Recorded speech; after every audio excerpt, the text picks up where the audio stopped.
Charmides, by Plato. Preface to the first edition.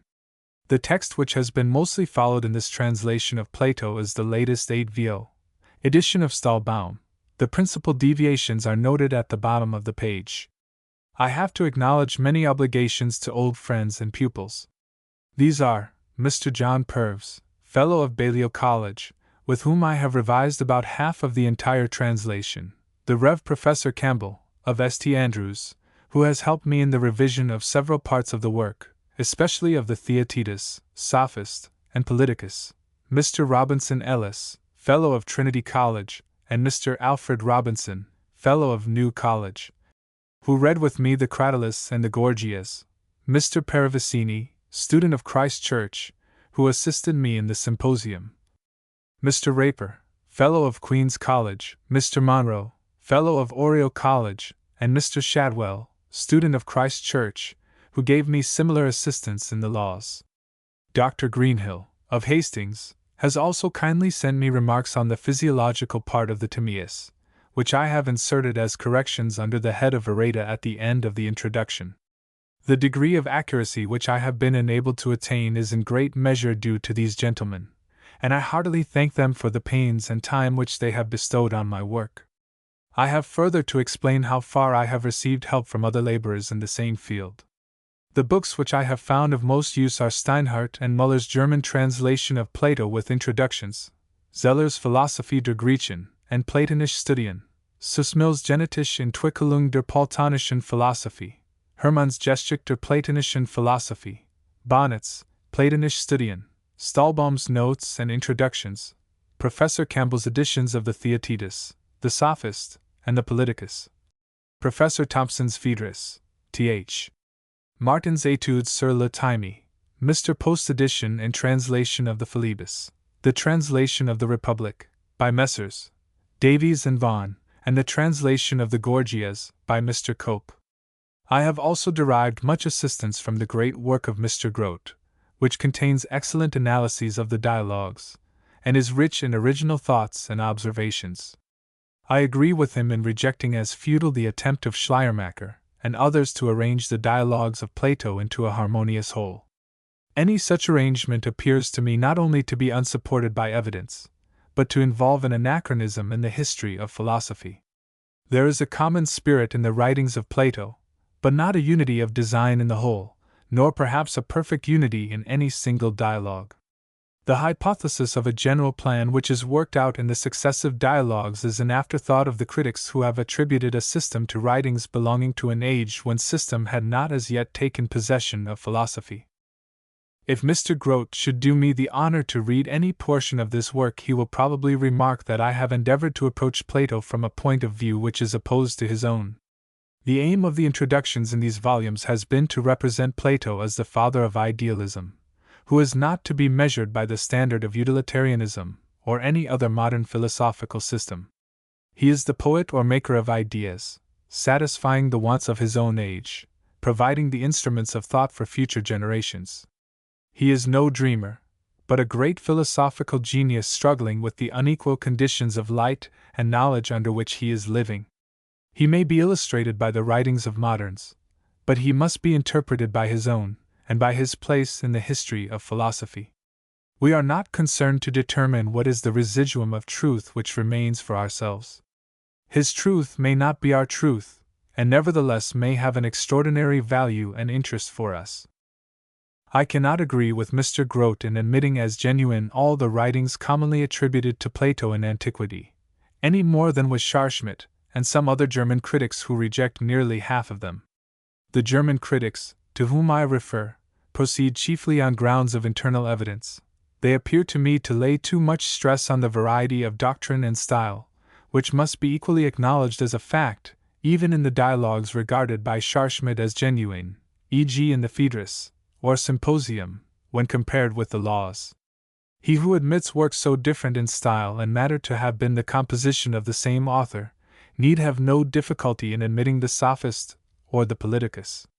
The negative argument adduced by the same school of critics, which is based on the silence of Aristotle, is not worthy of much consideration. For why should Aristotle, because he has quoted several dialogues of Plato, have quoted them all? Something must be allowed to chance, and to the nature of the subjects treated of in them. On the other hand, Mr. Grote trusts mainly to the Alexandrian canon. But I hardly think that we are justified in attributing much weight to the authority of the Alexandrian librarians in an age when there was no regular publication of books, and every temptation to forge them, and in which the writings of a school were naturally attributed to the founder of the school. And even without intentional fraud, there was an inclination to believe rather than to inquire. Would Mr. Grote accept as genuine all the writings which he finds in the lists of learned ancients attributed to Hippocrates, to Xenophon, to Aristotle? The Alexandrian canon of the Platonic writings is deprived of credit by the admission of the epistles, which are not only unworthy of Plato, and in several passages plagiarized from him, but flagrantly at variance with historical fact. It will be seen also that I do not agree with Mr. Grote's views about the sophists, nor with the low estimate which he has formed of Plato's laws, nor with his opinion respecting Plato's doctrine of the rotation of the earth. But I am not going to lay hands on my father Parmenides Soph, who will, I hope, forgive me for differing from him on these points. I cannot close this preface without expressing my deep respect for his noble and gentle character, and the great services which he has rendered to Greek literature. Balliol College, January 1871. Preface to the second and third editions. In publishing a second edition, 1875, of the Dialogues of Plato in English, I had to acknowledge the assistance of several friends, of the Rev. G. Bradley, Master of University College, now Dean of Westminster, who sent me some valuable remarks on the Phaedo, of Dr. Greenhill, who had again revised a portion of the Timaeus, of Mr. R. L. Nettleship, Fellow and Tutor of Balliol College, to whom I was indebted for an excellent criticism of the Parmenides, and above all, of the Rev. Professor Campbell of St. Andrews, and Mr. Peravicini, late student of Christ Church and tutor of Balliol College, with whom I had read over the greater part of the translation. I was also indebted to Mr. Evelyn Abbott, Fellow and tutor of Balliol College, for a complete and accurate index. In this, the third edition, I am under very great obligations to Mr. Matthew Knight, who has not only favored me with valuable suggestions throughout the work, but has largely extended the index from 61 to 175 pages, and translated the Eryxias and Second Alcibiades, and to Mr. Frank Fletcher, of Balliol College, my secretary. I am also considerably indebted to Mr. J. W. Mackail, late Fellow of Balliol College, who read over the Republic in the second edition and noted several inaccuracies. In both editions the introductions to the dialogues have been enlarged, and essays on subjects having an affinity to the Platonic dialogues have been introduced into several of them. The analyses have been corrected, and innumerable alterations have been made in the text. There have been added also, in the third edition, headings to the pages and a marginal analysis to the text of each dialogue. At the end of a long task, the translator may without impropriety point out the difficulties which he has had to encounter. These have been far greater than he would have anticipated, nor is he at all sanguine that he has succeeded in overcoming them. Experience has made him feel that a translation, like a picture, is dependent for its effect on very minute touches, and that it is a work of infinite pains, to be returned to in many moods and viewed in different lights. An English translation ought to be idiomatic and interesting, not only to the scholar, but to the unlearned reader. Its object should not simply be to render the words of one language into the words of another or to preserve the construction and order of the original. This is the ambition of a schoolboy, who wishes to show that he has made a good use of his dictionary and grammar, but is quite unworthy of the translator, who seeks to produce on his reader an impression similar or nearly similar to that produced by the original. To him the feeling should be more important than the exact word. He should remember Dryden's quaint admonition not to lackey by the side of his author, but to mount up behind him. Dedication to the Aeneas. He must carry in his mind a comprehensive view of the whole work, of what has preceded and of what is to follow, as well as of the meaning of particular passages. His version should be based, in the first instance, on an intimate knowledge of the text, but the precise order and arrangement of the words may be left to fade out of sight when the translation begins to take shape. He must form a general idea of the two languages, and reduce the one to the terms of the other. His work should be rhythmical and varied, the right admixture of words and syllables, and even of letters, should be carefully attended to. Above all, it should be equable in style. There must also be quantity, which is necessary in prose as well as in verse. Clauses, sentences, paragraphs must be in due proportion. Meter and even rhyme may be rarely admitted. Though neither is a legitimate element of prose writing, they may help to lighten a cumbrous expression. Symp. The translation should retain as far as possible the characteristic qualities of the ancient writer, his freedom, grace, simplicity, stateliness, weight, precision, or the best part of him will be lost to the English reader. It should read as an original work, and should also be the most faithful transcript which can be made of the language from which the translation is taken, consistently with the first requirement of all, that it be English. Further, the translation being English, it should also be perfectly intelligible in itself without reference to the Greek, the English being really the more lucid and exact of the two languages. In some respects it may be maintained that ordinary English writing, such as the newspaper article, is superior to Plato. At any rate it is couched in language which is very rarely obscure. On the other hand, the greatest writers of Greece, Thucydides, Plato, Aeschylus, Sophocles, Pindar, Demosthenes, are generally those which are found to be most difficult and to diverge most widely from the English idiom. The translator will often have to convert the more abstract Greek into the more concrete English, or vice versa, and he ought not to force upon one language the character of another.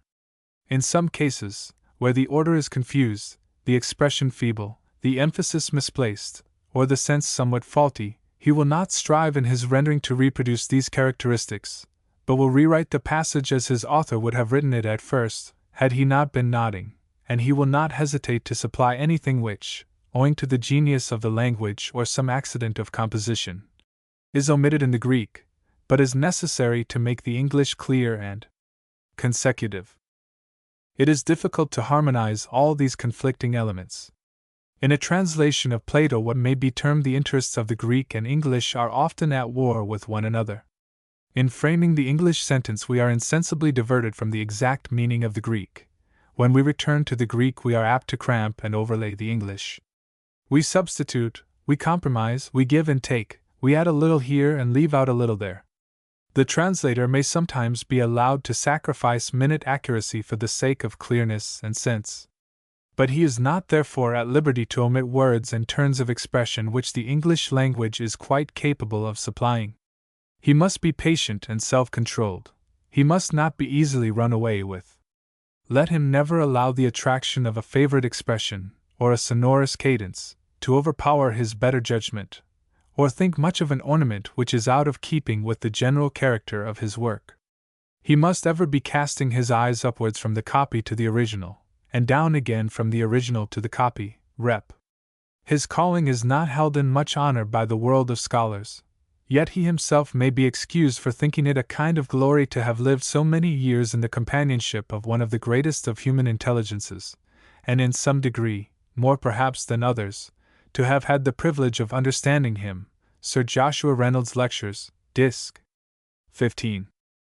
There are fundamental differences in Greek and English, of which some may be managed while others remain intractable. 1. The structure of the Greek language is partly adversative and alternative, and partly inferential. That is to say, the members of a sentence are either opposed to one another, or one of them expresses the cause or effect or condition or reason of another. The two tendencies may be called the horizontal and perpendicular lines of the language, and the opposition or inference is often much more one of words than of ideas. But modern languages have rubbed off this adversative and inferential form. They have fewer links of connection, there is less mortar in the interstices, and they are content to place sentences side by side, leaving their relation to one another to be gathered from their position or from the context. The difficulty of preserving the effect of the Greek is increased by the want of adversative and inferential particles in English, and by the nice sense of tautology which characterizes all modern languages. We cannot have two buts or two furs in the same sentence where the Greek repeats Greek. There is a similar want of particles expressing the various gradations of objective and subjective thought, Greek, and the like, which are so thickly scattered over the Greek page. Further, we can only realize to a very imperfect degree the common distinction between Greek, and the combination of the two suggests a subtle shade of negation which cannot be expressed in English. And while English is more dependent than Greek upon the apposition of clauses and sentences, yet there is a difficulty in using this form of construction owing to the want of case endings. For the same reason there cannot be an equal variety in the order of words or an equal nicety of emphasis in English as in Greek. 2. The formation of the sentence and of the paragraph greatly differs in Greek and English. The lines by which they are divided are generally much more marked in modern languages than in ancient. Both sentences and paragraphs are more precise and definite. They do not run into one another. They are also more regularly developed from within.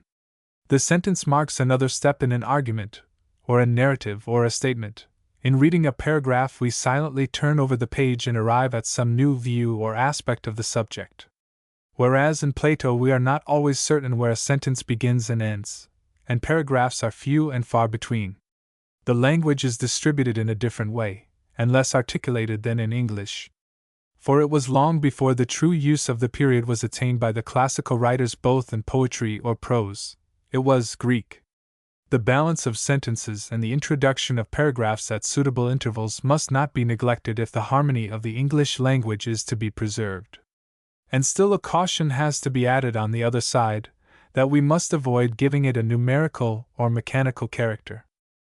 3. This, however, is not one of the greatest difficulties of the translator. Much greater is that which arises from the restriction of the use of the genders. Men and women in English are masculine and feminine, and there is a similar distinction of sex in the words denoting animals. But all things else, whether outward objects or abstract ideas, are relegated to the class of neuters. Hardly in some flight of poetry do we ever endue any of them with the characteristics of a sentient being, and then only by speaking of them in the feminine gender. The virtues may be pictured in female forms, but they are not so described in language. A ship is humorously supposed to be the sailor's bride. More doubtful are the personifications of church and country as females. Now the genius of the Greek language is the opposite of this. The same tendency to personification which is seen in the Greek mythology is common also in the language, and genders are attributed to things as well as persons according to their various degrees of strength and weakness, or from fanciful resemblances to the male or female form, or some analogy too subtle to be discovered. When the gender of any object was once fixed, a similar gender was naturally assigned to similar objects, or to words of similar formation. This use of genders in the denotation of objects or ideas not only affects the words to which genders are attributed, but the words with which they are construed or connected, and passes into the general character of the style. Hence arises a difficulty in translating Greek into English which cannot altogether be overcome. Shall we speak of the soul and its qualities, of virtue, power, wisdom, and the like, as feminine or neuter? The usage of the English language does not admit of the former, and yet the life and beauty of the style are impaired by the latter. Often the translator will have recourse to the repetition of the word, or to the ambiguous they, their, etc., for fear of spoiling the effect of the sentence by introducing it. Collective nouns in Greek and English create a similar but lesser awkwardness. 4. To use of relation is far more extended in Greek than in English. Partly the greater variety of genders and cases makes the connection of relative and antecedent less ambiguous, partly also the greater number of demonstrative and relative pronouns, and the use of the article, make the correlation of ideas simpler and more natural. The Greek appears to have had an ear or intelligence for a long and complicated sentence which is rarely to be found in modern nations, and in order to bring the Greek down to the level of the modern, we must break up the long sentence into two or more short ones. Neither is the same precision required in Greek as in Latin or English, nor in earlier Greek as in later. There was nothing shocking to the contemporary of Thucydides and Plato in anacolutha and repetitions. In such cases the genius of the English language requires that the translation should be more intelligible than the Greek. The want of more distinctions between the demonstrative pronouns is also greatly felt. Two genitives dependent on one another, unless familiarized by idiom, have an awkward effect in English. Frequently the noun has to take the place of the pronoun. This and that are found repeating themselves to weariness in the rough draft of a translation. As in the previous case, while the feeling of the modern language is more opposed to tautology, there is also a greater difficulty in avoiding it. 5. Though no precise rule can be laid down about the repetition of words, there seems to be a kind of impertinence in presenting to the reader the same thought in the same words, repeated twice over in the same passage without any new aspect or modification of it. And the evasion of tautology, that is, the substitution of one word of precisely the same meaning for another, is resented by us equally with the repetition of words. Yet, on the other hand, the least difference of meaning, or the least change of form from a substantive to an adjective, or from a participle to a verb, will often remedy the unpleasant effect. Rarely and only for the sake of emphasis or clearness can we allow an important word to be used twice over in two successive sentences or even in the same paragraph. The particles and pronouns, as they are of most frequent occurrence, are also the most troublesome. Strictly speaking, except a few of the commonest of them, and the etc., they ought not to occur twice in the same sentence. But the Greek has no such precise rules, and hence any literal translation of a Greek author is full of tautology. The tendency of modern languages is to become more correct as well as more perspicuous than ancient. And therefore, while the English translator is limited in the power of expressing relation or connection, by the law of his own language increased precision and also increased clearness are required of him. The familiar use of logic, and the progress of science, have in these two respects raised the standard. But modern languages, while they have become more exacting in their demands, are in many ways not so well furnished with powers of expression as the ancient classical ones. Such are a few of the difficulties which have to be overcome in the work of translation, and we are far from having exhausted the list. 6. The excellence of a translation will consist, not merely in the faithful rendering of words, or in the composition of a sentence only, or yet of a single paragraph, but in the color and style of the whole work. Equability of tone is best attained by the exclusive use of familiar and idiomatic words. But great care must be taken, for an idiomatic phrase, if an exception to the general style, is of itself a disturbing element. No word, however expressive and exact, should be employed, which makes the reader stop to think, or unduly attracts attention by difficulty and peculiarity, or disturbs the effect of the surrounding language. In general, the style of one author is not appropriate to another. As in society, so in letters, we expect every man to have a good coat of his own, and not to dress himself out in the rags of another. Archaic expressions are therefore to be avoided. Equivalents may be occasionally drawn from Shakespeare, who is the common property of us all, but they must be used sparingly. For, like some other men of genius of the Elizabethan and Jacobean age, he outdid the capabilities of the language, and many of the expressions which he introduced have been laid aside and have dropped out of use. A similar principle should be observed in the employment of Scripture. Having a greater force and beauty than other language, and a religious association, it disturbs the even flow of the style. It may be used to reproduce in the translation the quaint effect of some antique phrase in the original, but rarely, and when adopted, it should have a certain freshness and a suitable entourage.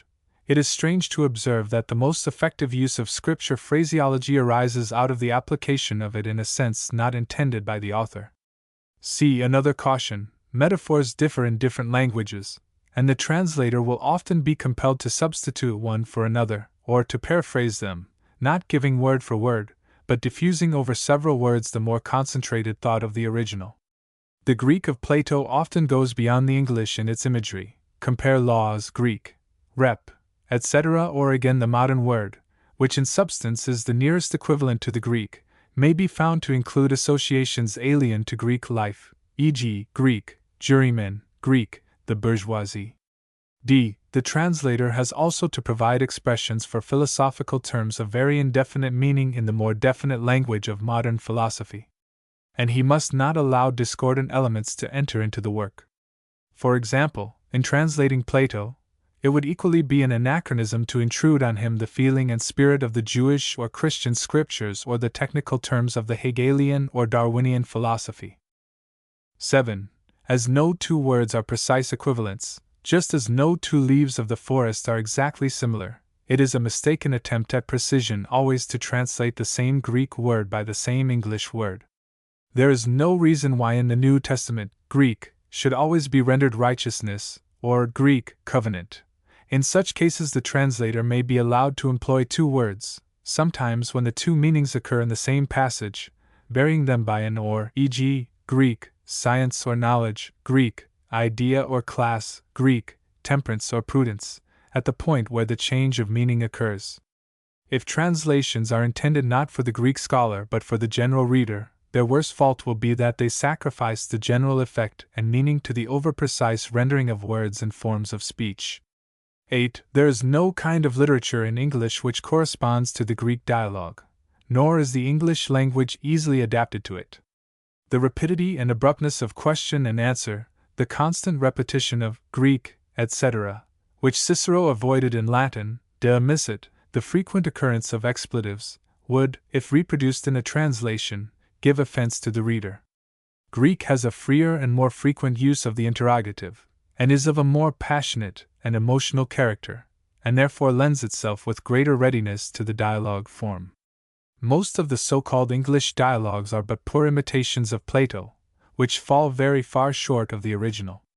The breadth of conversation, the subtle adjustment of question and answer, the lively play of fancy, the power of drawing characters, are wanting in them.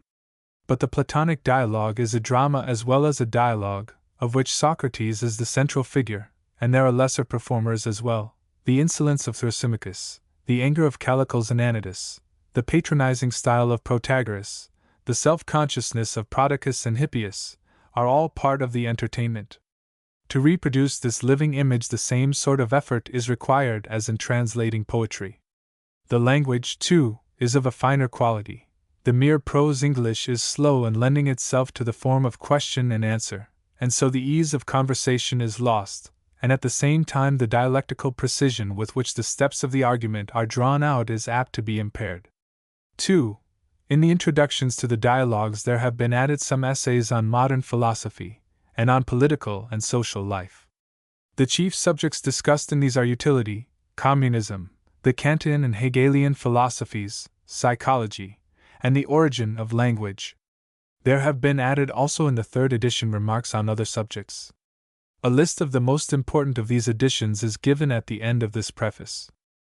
Ancient and modern philosophy throw a light upon one another, but they should be compared, not confounded.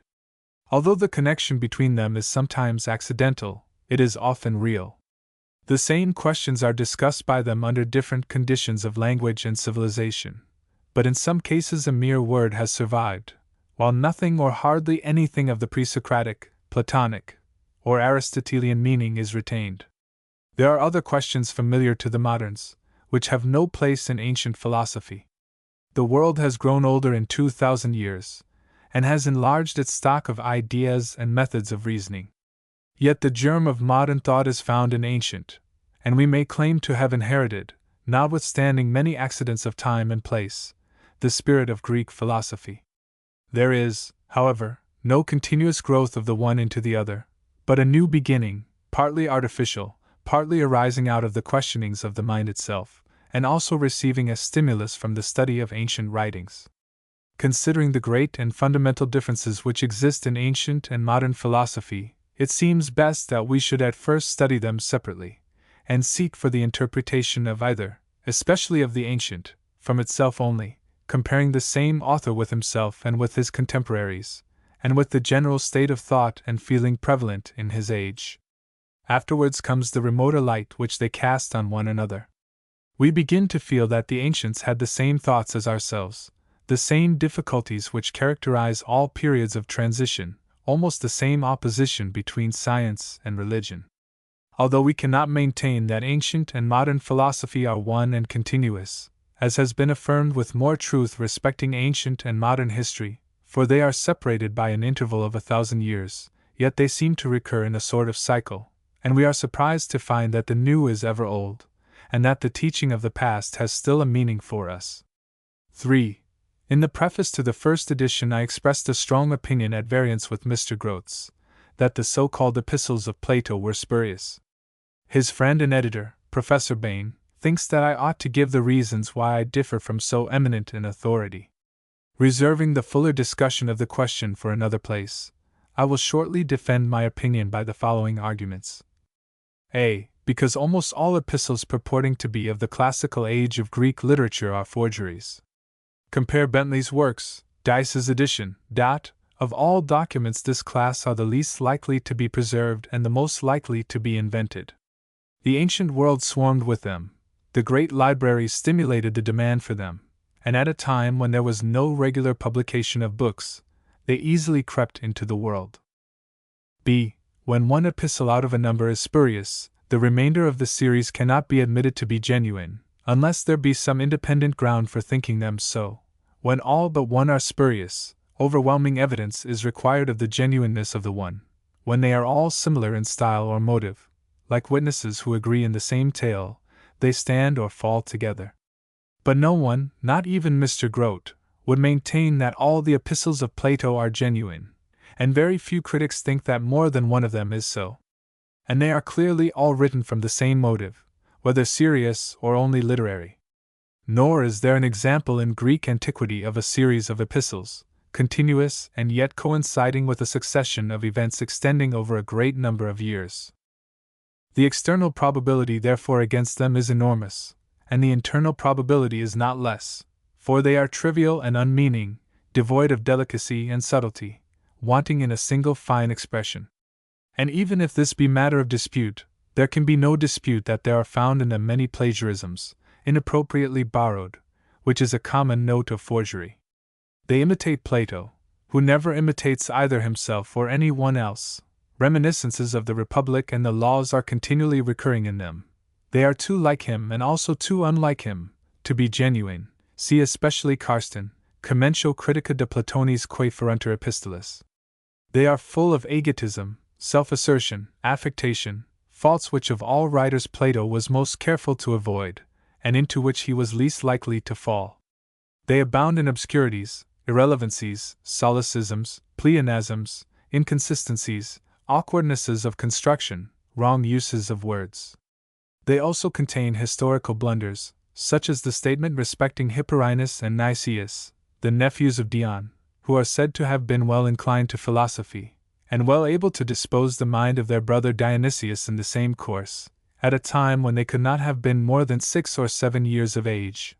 Also foolish allusions, such as the comparison of the Athenian Empire to the Empire of Darius, which show a spirit very different from that of Plato, and mistakes of fact, as e.g. about the 30 tyrants, whom the writer of the letter seems to have confused with certain inferior magistrates, making them in all 51. These palpable errors and absurdities are absolutely irreconcilable with their genuineness. And as they appear to have a common parentage, the more they are studied, the more they will be found to furnish evidence against themselves. The 7th, which is thought to be the most important of these epistles, has affinities with the 3rd and the 8th, and is quite as impossible and inconsistent as the rest. It is therefore involved in the same condemnation. The final conclusion is that neither the 7th nor any other of them, when carefully analyzed, can be imagined to have proceeded from the hand or mind of Plato. The other testimonies to the voyages of Plato to Sicily and the court of Dionysius are all of them later by several centuries than the events to which they refer. No extant writer mentions them older than Cicero and Cornelius Nepos. It does not seem impossible that so attractive a theme as the meeting of a philosopher and a tyrant, once imagined by the genius of a sophist, may have passed into a romance which became famous in Hellas and the world. It may have created one of the myths of history, like the Trojan War or the legend of Arthur, which we are unable to penetrate. In the age of Cicero, and still more in that of Diogenes Laertius and Apuleius, many other legends had gathered around the personality of Plato, more voyages, more journeys to visit tyrants and Pythagorean philosophers. But if, as we agree with Carsten in supposing, they are the forgery of some rhetorician or sophist, we cannot agree with him in also supposing that they are of any historical value, the rather, as there is no early independent testimony by which they are supported or with which they can be compared. 4. There is another subject to which I must briefly call attention, lest I should seem to have overlooked it. Dr. Henry Jackson, of Trinity College, Cambridge, in a series of articles which he has contributed to the Journal of Philology, has put forward an entirely new explanation of the Platonic ideas. He supposes that in the mind of Plato they took, at different times in his life, two essentially different forms, an earlier one which is found chiefly in the Republic and the Phaedo, and a later, which appears in the Theaetetus, Philebus, Sophist, Politicus, Parmenides, Timaeus. In the first stage of his philosophy, Plato attributed ideas to all things, at any rate to all things which have classes or common notions. These he supposed to exist only by participation in them. In the later dialogues he no longer included in them manufactured articles and ideas of relation, but restricted them to types of nature, and having become convinced that the many cannot be parts of the one, for the idea of participation in them he substituted imitation of them. To quote Dr. Jackson's own expressions, whereas in the period of the Republic and the Phaedo, it was proposed to pass through ontology to the sciences, in the period of the Parmenides and the Philebus, it is proposed to pass through the sciences to ontology.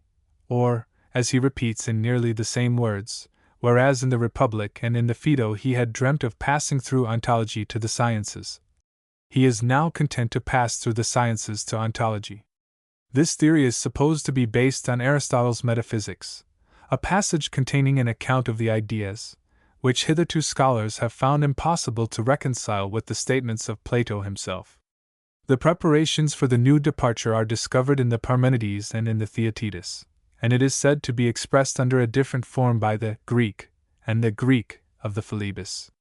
The Greek of the Philebus is the principle which gives form and measure to the Greek, and in the later theory is held to be the Greek, or Greek, which converts the infinite or indefinite into ideas. They are neither Greek nor Greek, but belong to the Greek, which partakes of both. With great respect for the learning and ability of Dr. Jackson, I find myself unable to agree in this newly fashioned doctrine of the ideas, which he ascribes to Plato. I have not the space to go into the question fully, but I will briefly state some objections which are, I think, fatal to it. 1. First, the foundation of his argument is laid in the Metaphysics of Aristotle. But we cannot argue either from the Metaphysics, or from any other of the philosophical treatises of Aristotle, to the dialogues of Plato until we have ascertained the relation in which his so-called works stand to the philosopher himself. There is of course no doubt of the great influence exercised upon Greece and upon the world by Aristotle and his philosophy. But on the other hand, almost every one who is capable of understanding the subject acknowledges that his writings have not come down to us in an authentic form like most of the dialogues of Plato. How much of them is to be ascribed to Aristotle's own hand, how much is due to his successors in the peripatetic school, is a question which has never been determined, and probably never can be, because the solution of it depends upon internal evidence only. To the height of this great argument, I do not propose to ascend. But one little fact, not irrelevant to the present discussion, will show how hopeless is the attempt to explain Plato out of the writings of Aristotle. In the chapter of the Metaphysics quoted by Dr. Jackson, about 2 octavo pages in length, there occur no less than 7 or 8 references to Plato, although nothing really corresponding to them can be found in his extant writings, a small matter truly, but what a light does it throw on the character of the entire book in which they occur. We can hardly escape from the conclusion that they are not statements of Aristotle respecting Plato, but of a later generation of Aristotelians respecting a later generation of Platonists. Compare the striking remark of the great Scaliger respecting the Magna Moralia: Haec non sunt Aristotelis, tamen uditer auctor Aristotelis nomini tanquam suo. 2. There is no hint in Plato's own writings that he was conscious of having made any change in the doctrine of ideas such as Dr. Jackson attributes to him, although in the Republic the Platonic Socrates speaks of a longer and a shorter way, and of a way in which his disciple Glaucon will be unable to follow him, also of a way of ideas, to which he still holds fast, although it has often deserted him, Philebus, Phaedo. And although in the later dialogues and in the laws the reference to ideas disappears, and mind claims her own, laws. No hint is given of what Plato meant by the longer way, rep, or the way in which Glaucon was unable to follow, or of the relation of mind to the ideas. It might be said with truth that the conception of the idea predominates in the first half of the dialogues, which, according to the order adopted in this work, ends with the Republic, the conception of mind and a way of speaking more in agreement with modern terminology, in the latter half.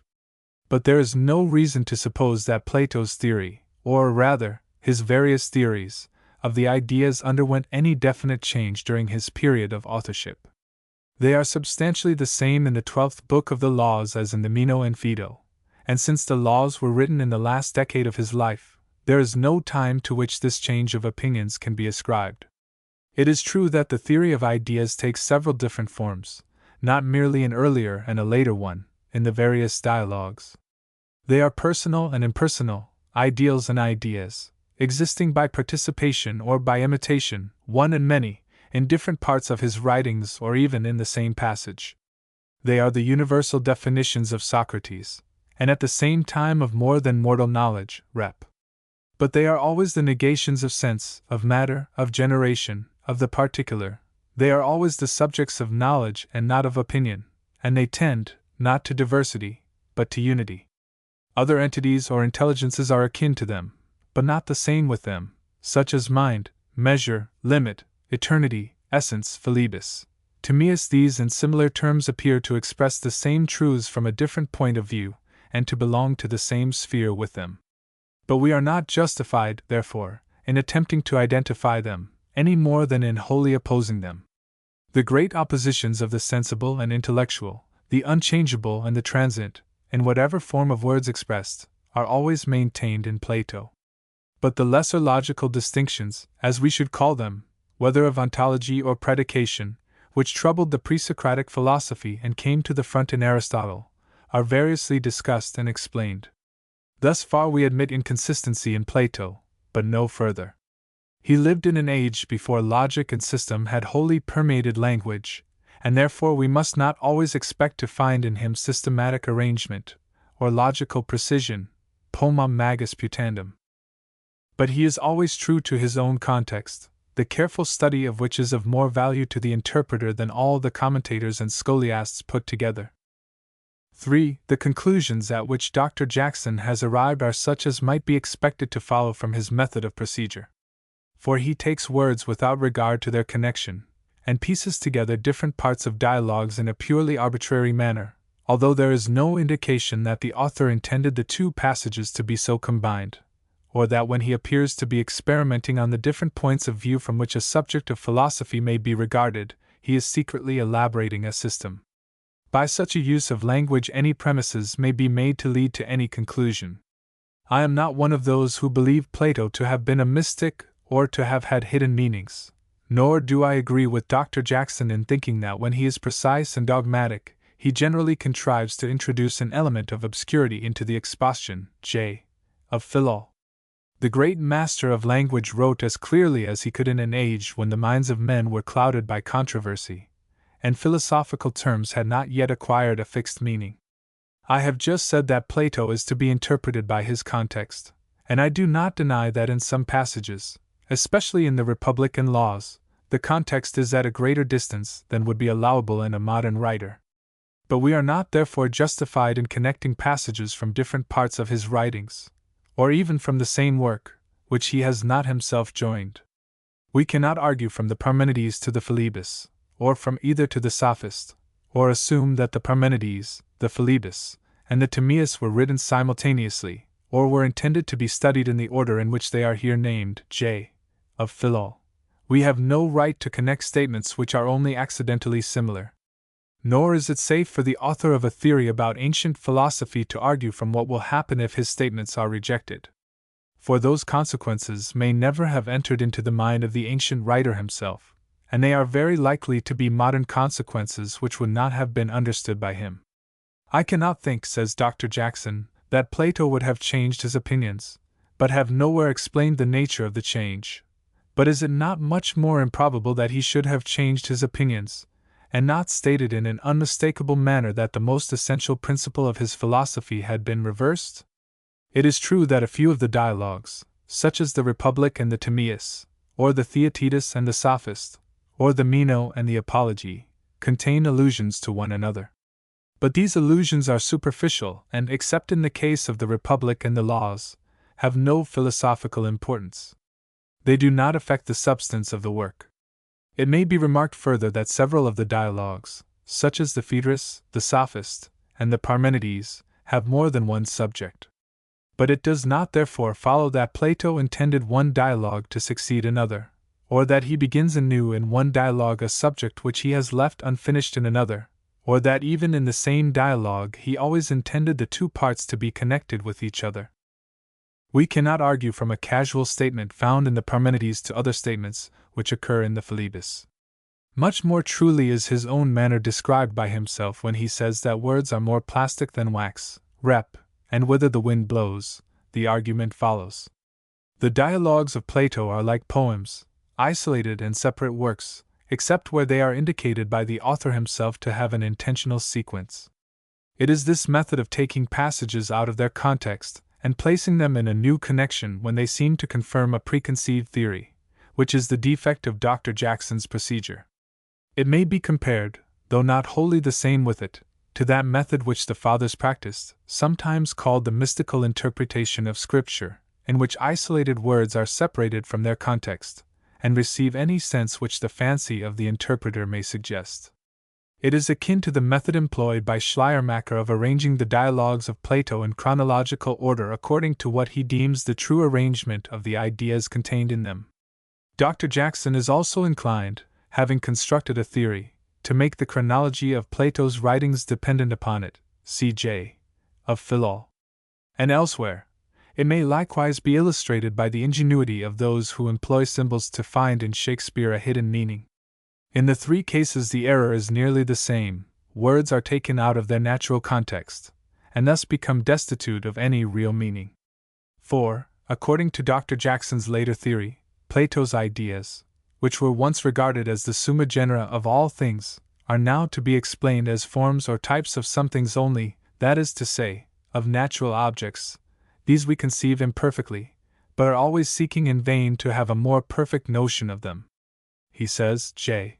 of Philol, that Plato hoped by the study of a series of hypothetical or provisional classifications to arrive at one in which nature's distribution of kinds is approximately represented, and so to attain approximately to the knowledge of the ideas. But whereas in the Republic, and even in the Phaedo, though less hopefully, he had sought to convert his provisional definitions into final ones by tracing their connection with the summum genus, the Greek, in the Parmenides his aspirations are less ambitious, and so on. But where does Dr. Jackson find any such notion as this in Plato or anywhere in ancient philosophy? Is it not an anachronism, gracious to the modern physical philosopher, and the more acceptable because it seems to form a link between ancient and modern philosophy, and between physical and metaphysical science, but really unmeaning? 5. To this later theory of Plato's ideas I oppose the authority of Professor Zeller, who affirms that none of the passages to which Dr. Jackson appeals, Theat, Phil, Tim, Parm, in the smallest degree prove his point, and that in the second class of dialogues, in which the later theory of ideas is supposed to be found, quite as clearly as in the first, are admitted ideas, not only of natural objects, but of properties, relations, works of art, negative notions, Theat, Parm, Soph, and that what Dr. Jackson distinguishes as the first class of dialogues from the second equally assert, or imply that the relation of things to the ideas is one of participation in them as well as of imitation of them.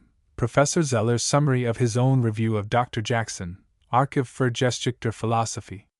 In conclusion, I may remark that in Plato's writings there is both unity, and also growth and development, but that we must not intrude upon him either a system or a technical language. Balliol College, October, 1891. Note: the chief additions to the introductions in the third edition consist of essays on the following subjects: 1. Language. 2. The decline of Greek literature. 3. The ideas of Plato and modern philosophy. 4. The myths of Plato. 5.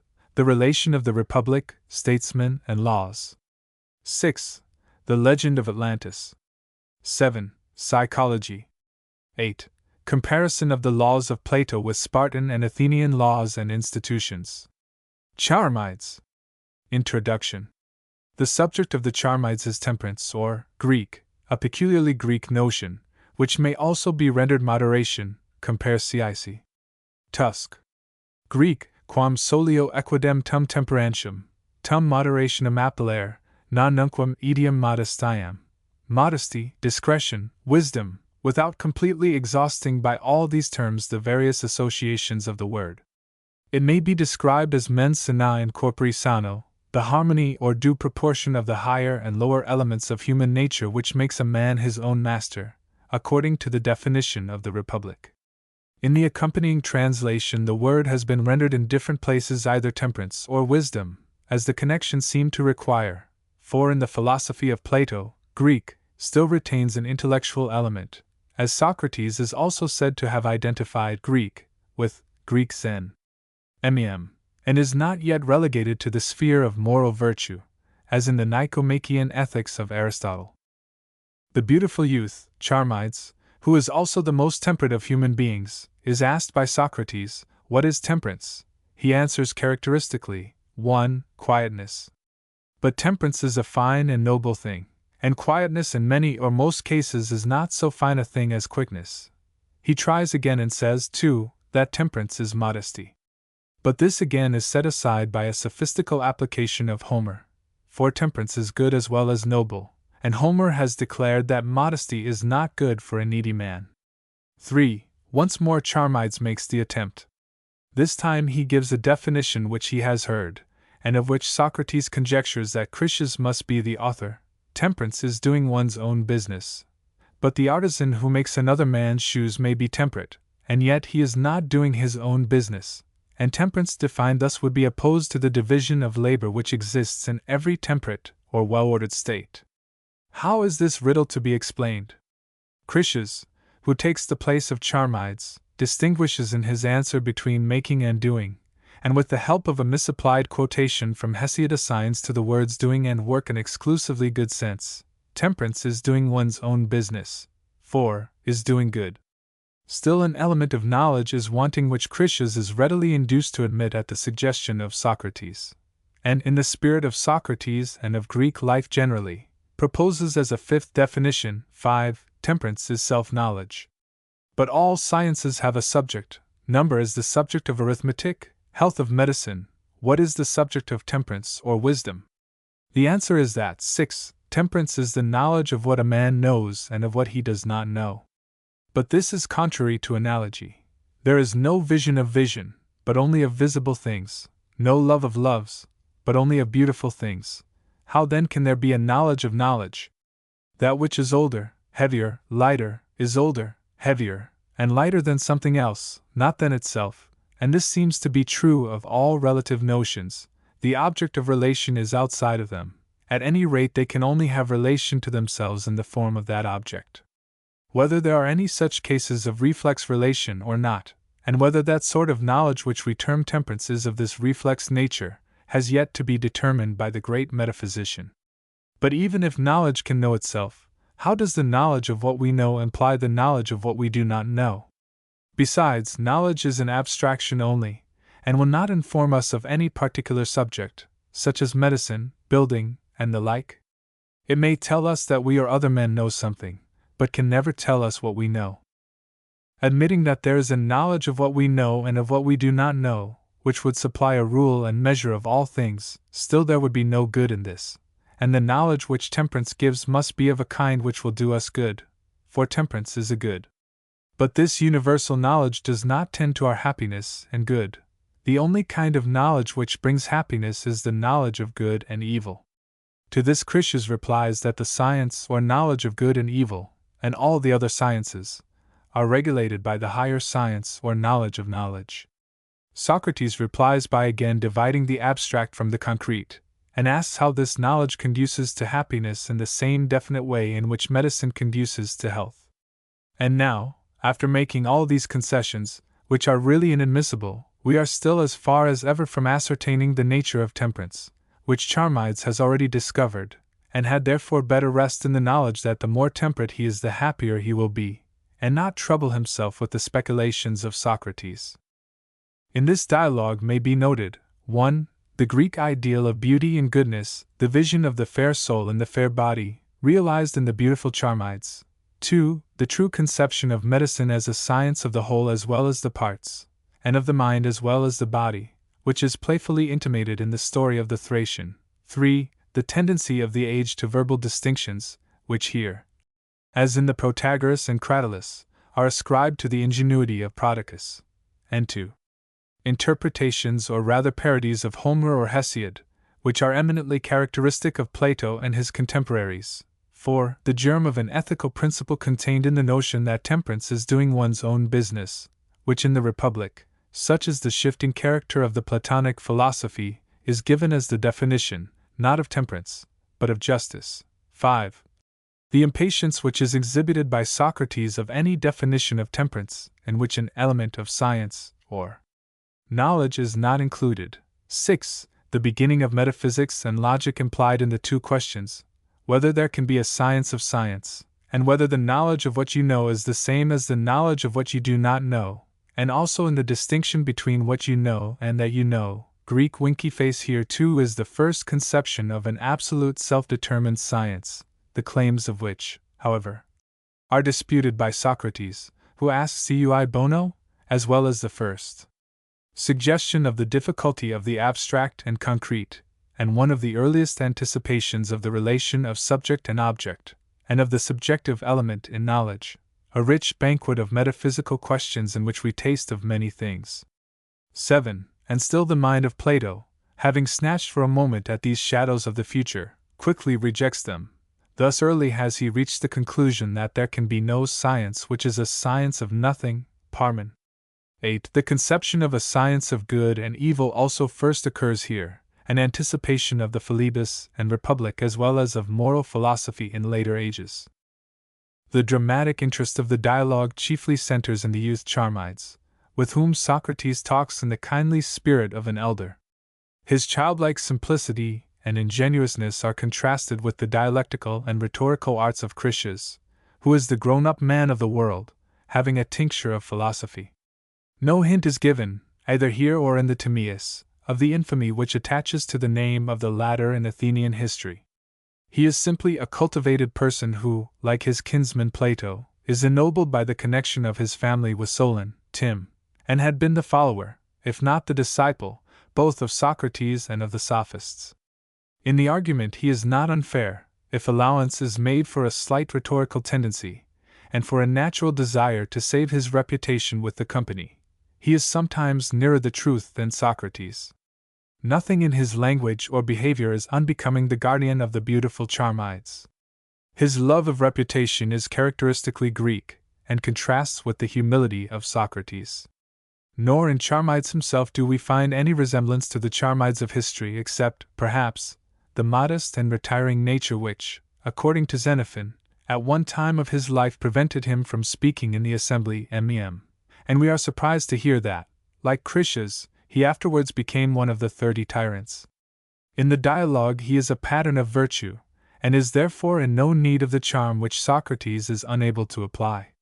With youthful naivete, keeping his secret and entering into the spirit of Socrates, he enjoys the detection of his elder and guardian Critias, who is easily seen to be the author of the definition which he has so great an interest in maintaining. The preceding definition, temperance is doing one's own business, is assumed to have been borrowed by Charmides from another, and when the inquirer becomes more abstract he is superseded by Critias, Theet, Euthyd.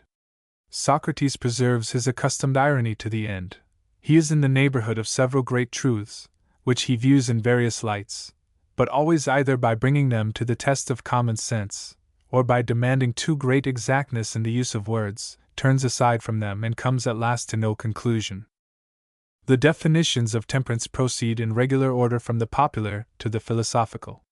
The first two are simple enough and partially true, like the first thoughts of an intelligent youth.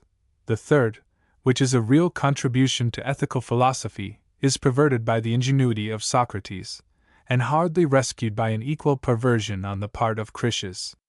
The remaining definitions have a higher aim, which is to introduce the element of knowledge, and at last to unite good and truth in a single science.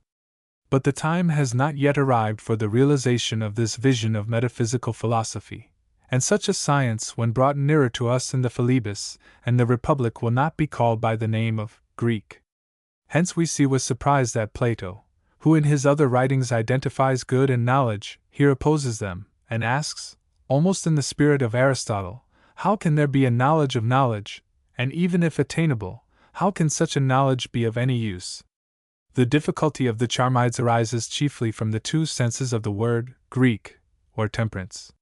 From the ethical notion of temperance, which is variously defined to be quietness, modesty, doing our own business, the doing of good actions, the dialogue passes on to the intellectual conception of Greek, which is declared also to be the science of self-knowledge, or of the knowledge of what we know and do not know, or of the knowledge of good and evil. The dialogue represents a stage in the history of philosophy in which knowledge and action were not yet distinguished. Hence the confusion between them, and the easy transition from one to the other. The definitions which are offered are all rejected, but it is to be observed that they all tend to throw a light on the nature of temperance, and that, unlike the distinction of Critias between Greek, none of them are merely verbal quibbles. It is implied that this question, although it has not yet received a solution in theory, has been already answered by Charmides himself, who has learned to practice the virtue of self-knowledge which philosophers are vainly trying to define in words. In a similar spirit we might say to a young man who is disturbed by theological difficulties, do not trouble yourself about such matters, but only lead a good life, and yet in either case it is not to be denied that right ideas of truth may contribute greatly to the improvement of character. The reasons why the Charmides, Lysis, Laches have been placed together and first in the series of Platonic dialogues are I, their shortness and simplicity. The Charmides and the Lysis, if not the Laches, are of the same quality as the Phaedrus and Symposium, and it is probable, though far from certain, that the slighter effort preceded the greater one. 2. Their eristic, or rather Socratic character. They belong to the class called dialogues of search, Greek, which have no conclusion. 3. The absence in them of certain favorite notions of Plato, such as the doctrine of recollection and of the Platonic ideas. The questions, whether virtue can be taught, whether the virtues are one or many. 4. They have a want of depth, when compared with the dialogues of the middle and later period, and a youthful beauty and grace which is wanting in the later ones. Their resemblance to one another, in all the three boyhood has a great part. These reasons have various degrees of weight in determining their place in the catalogue of the Platonic writings, though they are not conclusive. No arrangement of the Platonic dialogues can be strictly chronological. The order which has been adopted is intended mainly for the convenience of the reader. At the same time, indications of the dates supplied either by Plato himself or allusions found in the dialogues have not been lost sight of. Much may be said about this subject, but the results can only be probable. There are no materials which would enable us to attain to anything like certainty. The relations of knowledge and virtue are again brought forward in the companion dialogues of the Lysis and Laches, and also in the Protagoras and Euthydemus. The opposition of abstract and particular knowledge in this dialogue may be compared with a similar opposition of ideas and phenomena which occurs in the prologues to the Parmenides, but seems rather to belong to a later stage of the philosophy of Plato. Charmides, or temperance. Persons of the dialogue: Socrates, who is the narrator; Charmides, Chaerephon, Critias. Scene: the Palestra of Torias, which is near the porch of the king Archon. Yesterday evening I returned from the army at Potidaea, and having been a good while away, I thought that I should like to go and look at my old haunts. So I went into the Palestra of Torias, which is over against the temple adjoining the porch of the king Archon, and there I found a number of persons, most of whom I knew, but not all. My visit was unexpected, and no sooner did they see me entering than they saluted me from afar on all sides, and Chaerephon, who is a kind of man, started up and ran to me, seizing my hand, and saying, "How did you escape, Socrates?" I should explain that an engagement had taken place at Potidaea not long before we came away, of which the news had only just reached Athens. "You see," I replied, "that here I am." There was a report, he said, that the engagement was very severe, and that many of our acquaintance had fallen. That, I replied, was not far from the truth. I suppose, he said, that you were present. I was. Then sit down, and tell us the whole story, which as yet we have only heard imperfectly. I took the place which he assigned to me, by the side of Critias the son of Calascris, and when I had saluted him and the rest of the company, I told them the news from the army, and answered their several inquiries. Then, when there had been enough of this, I, in my turn, began to make inquiries about matters at home, about the present state of philosophy, and about the youth. I asked whether any of them were remarkable for wisdom or beauty, or both. Critias, glancing at the door, invited my attention to some youths who were coming in, and talking noisily to one another, followed by a crowd. Of the beauties, Socrates, he said, I fancy that you will soon be able to form a judgment. For those who are just entering are the advance guard of the great beauty, as he is thought to be, of the day, and he is likely to be not far off himself. Who is he, I said, and who is his father? Charmides, he replied, is his name. He is my cousin, and the son of my uncle Glaucon. I rather think that you know him too, although he was not grown up at the time of your departure. Certainly I know him, I said, for he was remarkable even then when he was still a child, and I should imagine that by this time he must be almost a young man. You will see, he said, in a moment what progress he has made and what he is like. He had scarcely said the word, when Charmides entered. Now you know, my friend, that I cannot measure anything, and of the beautiful, I am simply such a measure as a white line is of chalk, for almost all young persons appear to be beautiful in my eyes. But at that moment, when I saw him coming in, I confess that I was quite astonished at his beauty and stature. All the world seemed to be enamored of him. Amazement and confusion reigned when he entered, and a troop of lovers followed him. That grown-up men like ourselves should have been affected in this way was not surprising, but I observed that there was the same feeling among the boys. All of them, down to the very least child, turned and looked at him, as if he had been a statue. Chaerephon called me and said, "What do you think of him, Socrates? Has he not a beautiful face?" "Most beautiful," I said. "But you would think nothing of his face," he replied, "if you could see his naked form. He is absolutely perfect." And to this they all agreed. "By Heracles," I said, "there never was such a paragon, if he has only one other slight addition." "What is that?" said Critias. "If he has a noble soul, and being of your house, Critias, he may be expected to have this." "He is as fair and good within, as he is without," replied Critias. "Then, before we see his body, should we not ask him to show us his soul, naked and undisguised? He is just of an age at which he will like to talk." "That he will," said Critias, "and I can tell you that he is a philosopher already, and also a considerable poet, not in his own opinion only, but in that of others." "That, my dear Critias," I replied, "is a distinction which has long been in your family, and is inherited by you from Solon. But why do you not call him, and show him to us? For even if he were younger than he is, there could be no impropriety in his talking to us in the presence of you, who are his guardian and cousin." "Very well," he said, "then I will call him." And turning to the attendant, he said, "Call Charmides, and tell him that I want him to come and see a physician about the illness of which he spoke to me the day before yesterday." Then again addressing me, he added, "He has been complaining lately of having a headache when he rises in the morning. Now why should you not make him believe that you know a cure for the headache?" "Why not?" I said, "but will he come?" "He will be sure to come," he replied. He came as he was bidden, and sat down between Critias and me. Great amusement was occasioned by every one pushing with might and main at his neighbor in order to make a place for him next to themselves, until at the two ends of the row one had to get up and the other was rolled over sideways. Now I, my friend, was beginning to feel awkward. My former bold belief in my powers of conversing with him had vanished. And when Critias told him that I was the person who had the cure, he looked at me in such an indescribable manner, and was just going to ask a question. And at that moment all the people in the palestra crowded about us, and oh rare! I caught a sight of the inwards of his garment, and took the flame. Then I could no longer contain myself. I thought how well Cetius understood the nature of love, when, in speaking of a fair youth, he warns someone not to bring the fawn in the sight of the lion to be devoured by him, for I felt that I had been overcome by a sort of wild beast appetite. But I controlled myself, and when he asked me if I knew the cure of the headache, I answered, but with an effort, that I didn't know. "And what is it?" he said.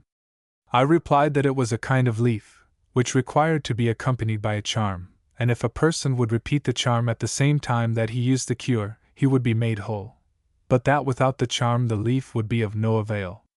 "Then I will write out the charm from your dictation," he said. "With my consent?" I said, "or without my consent?" "With your consent, Socrates," he said, laughing. "Very good," I said, "and are you quite sure that you know my name?" "I ought to know you," he replied, "for there is a great deal said about you among my companions, and I remember when I was a child seeing you in company with my cousin Critias." "I am glad to find that you remember me," I said, "for I shall now be more at home with you and shall be better able to explain the nature of the charm, about which I felt a difficulty before. For the charm will do more, Charmides, than only cure the headache. I dare say that you have heard eminent physicians say to a patient who comes to them with bad eyes, that they cannot cure his eyes by themselves, but that if his eyes are to be cured, his head must be treated, and then again they say that to think of curing the head alone, and not the rest of the body also, is the height of folly. And arguing in this way, they apply their methods to the whole body, and try to treat and heal the whole and the part together. Did you ever observe that this is what they say?" "Yes," he said. "And they are right, and you would agree with them?" "Yes," he said, "certainly I should." His approving answers reassured me, and I began by degrees to regain confidence, and the vital heat returned. "Such, Charmides," I said, "is the nature of the charm, which I learned when serving with the army from one of the physicians of the Thracian king Zamolxis, who are said to be so skillful that they can even give immortality. This Thracian told me that in these notions of theirs, which I was just now mentioning, the Greek physicians are quite right as far as they go.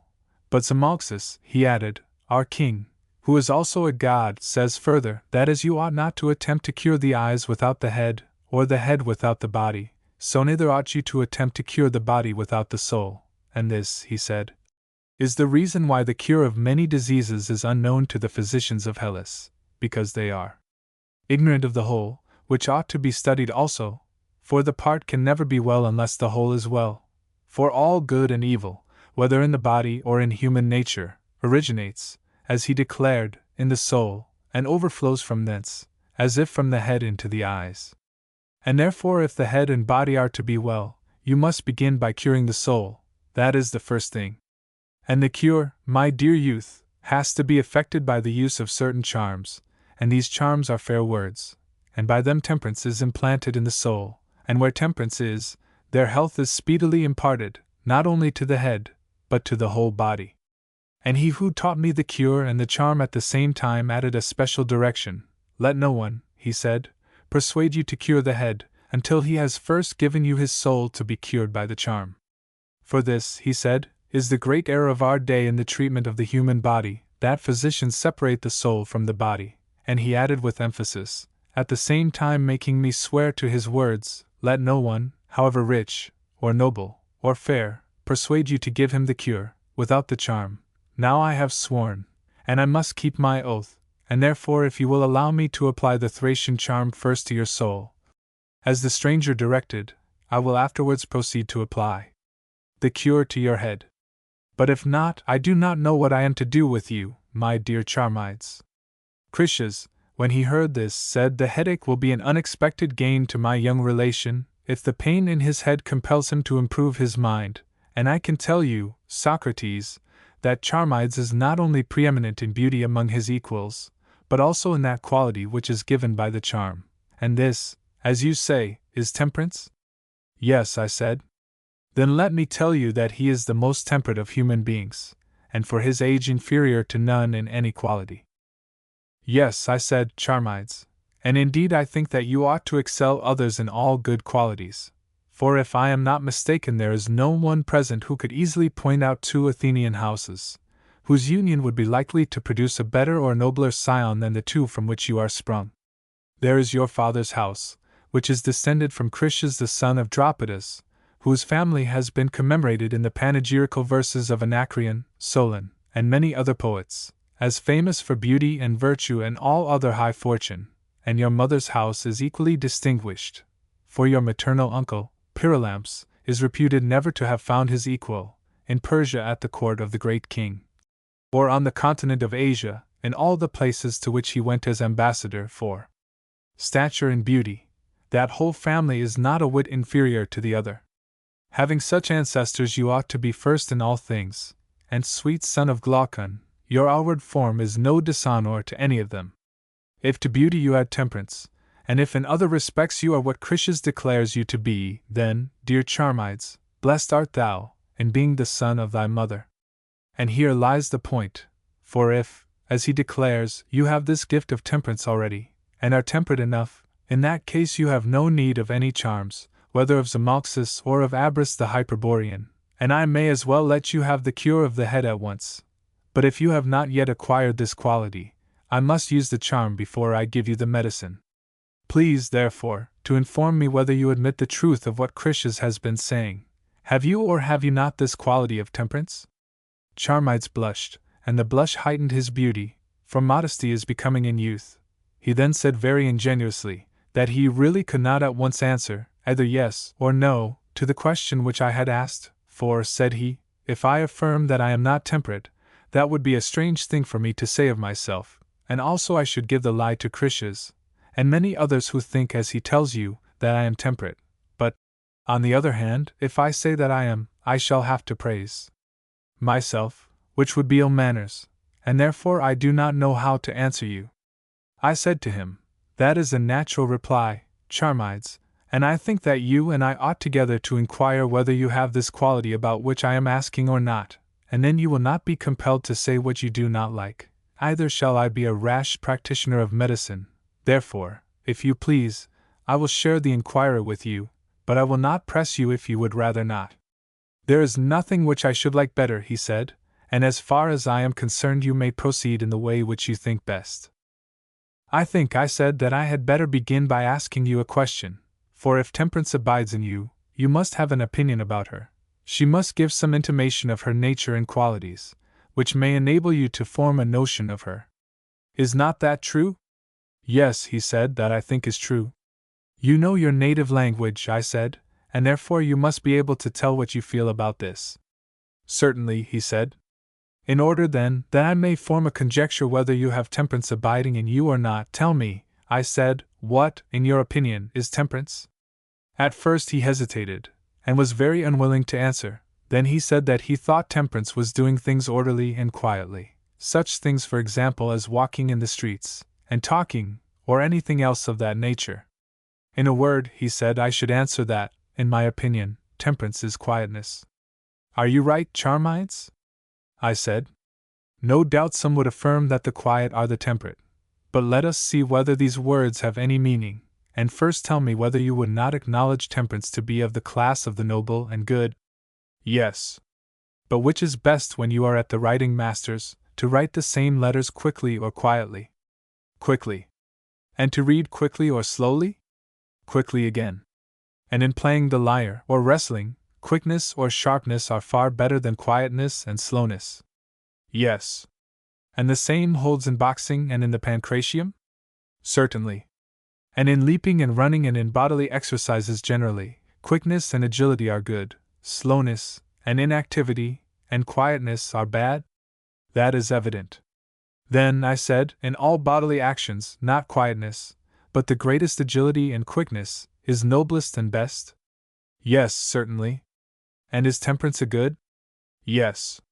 Then, in reference to the body, not quietness, but quickness will be the higher degree of temperance, if temperance is a good? True, he said. And which, I said, is better, facility in learning, or difficulty in learning? Facility. Yes, I said, and facility in learning is learning quickly, and difficulty in learning is learning quietly and slowly? True.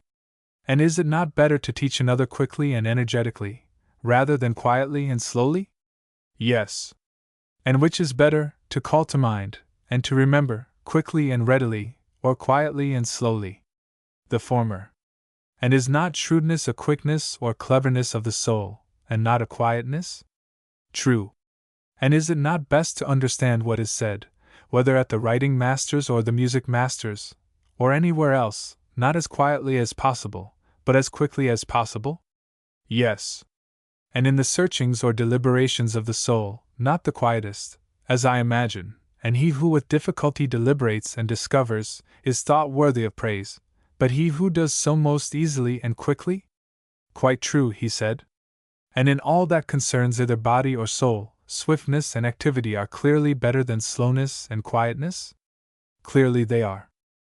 Then temperance is not quietness, nor is the temperate life quiet, certainly not upon this view, for the life which is temperate is supposed to be the good. And of two things, one is true, either never, or very seldom, do the quiet actions in life appear to be better than the quick and energetic ones, or supposing that of the nobler actions, there are as many quiet, as quick and vehement, still, even if we grant this, temperance will not be acting quietly any more than acting quickly and energetically, either in walking or talking or in anything else.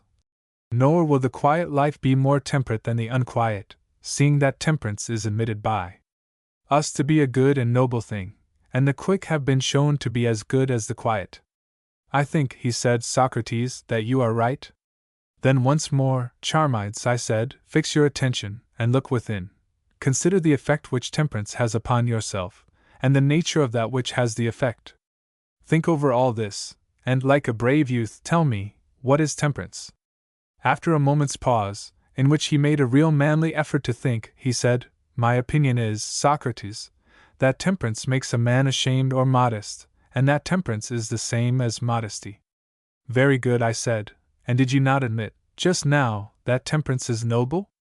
Yes, certainly, he said. And the temperate are also good? Yes.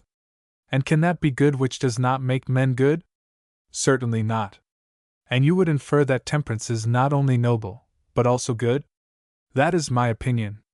Well, I said, but surely you would agree with Homer when he says, Modesty is not good for a needy man?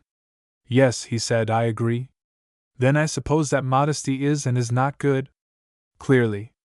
But temperance, whose presence makes men only good, and not bad, is always good? That appears to me to be as you say.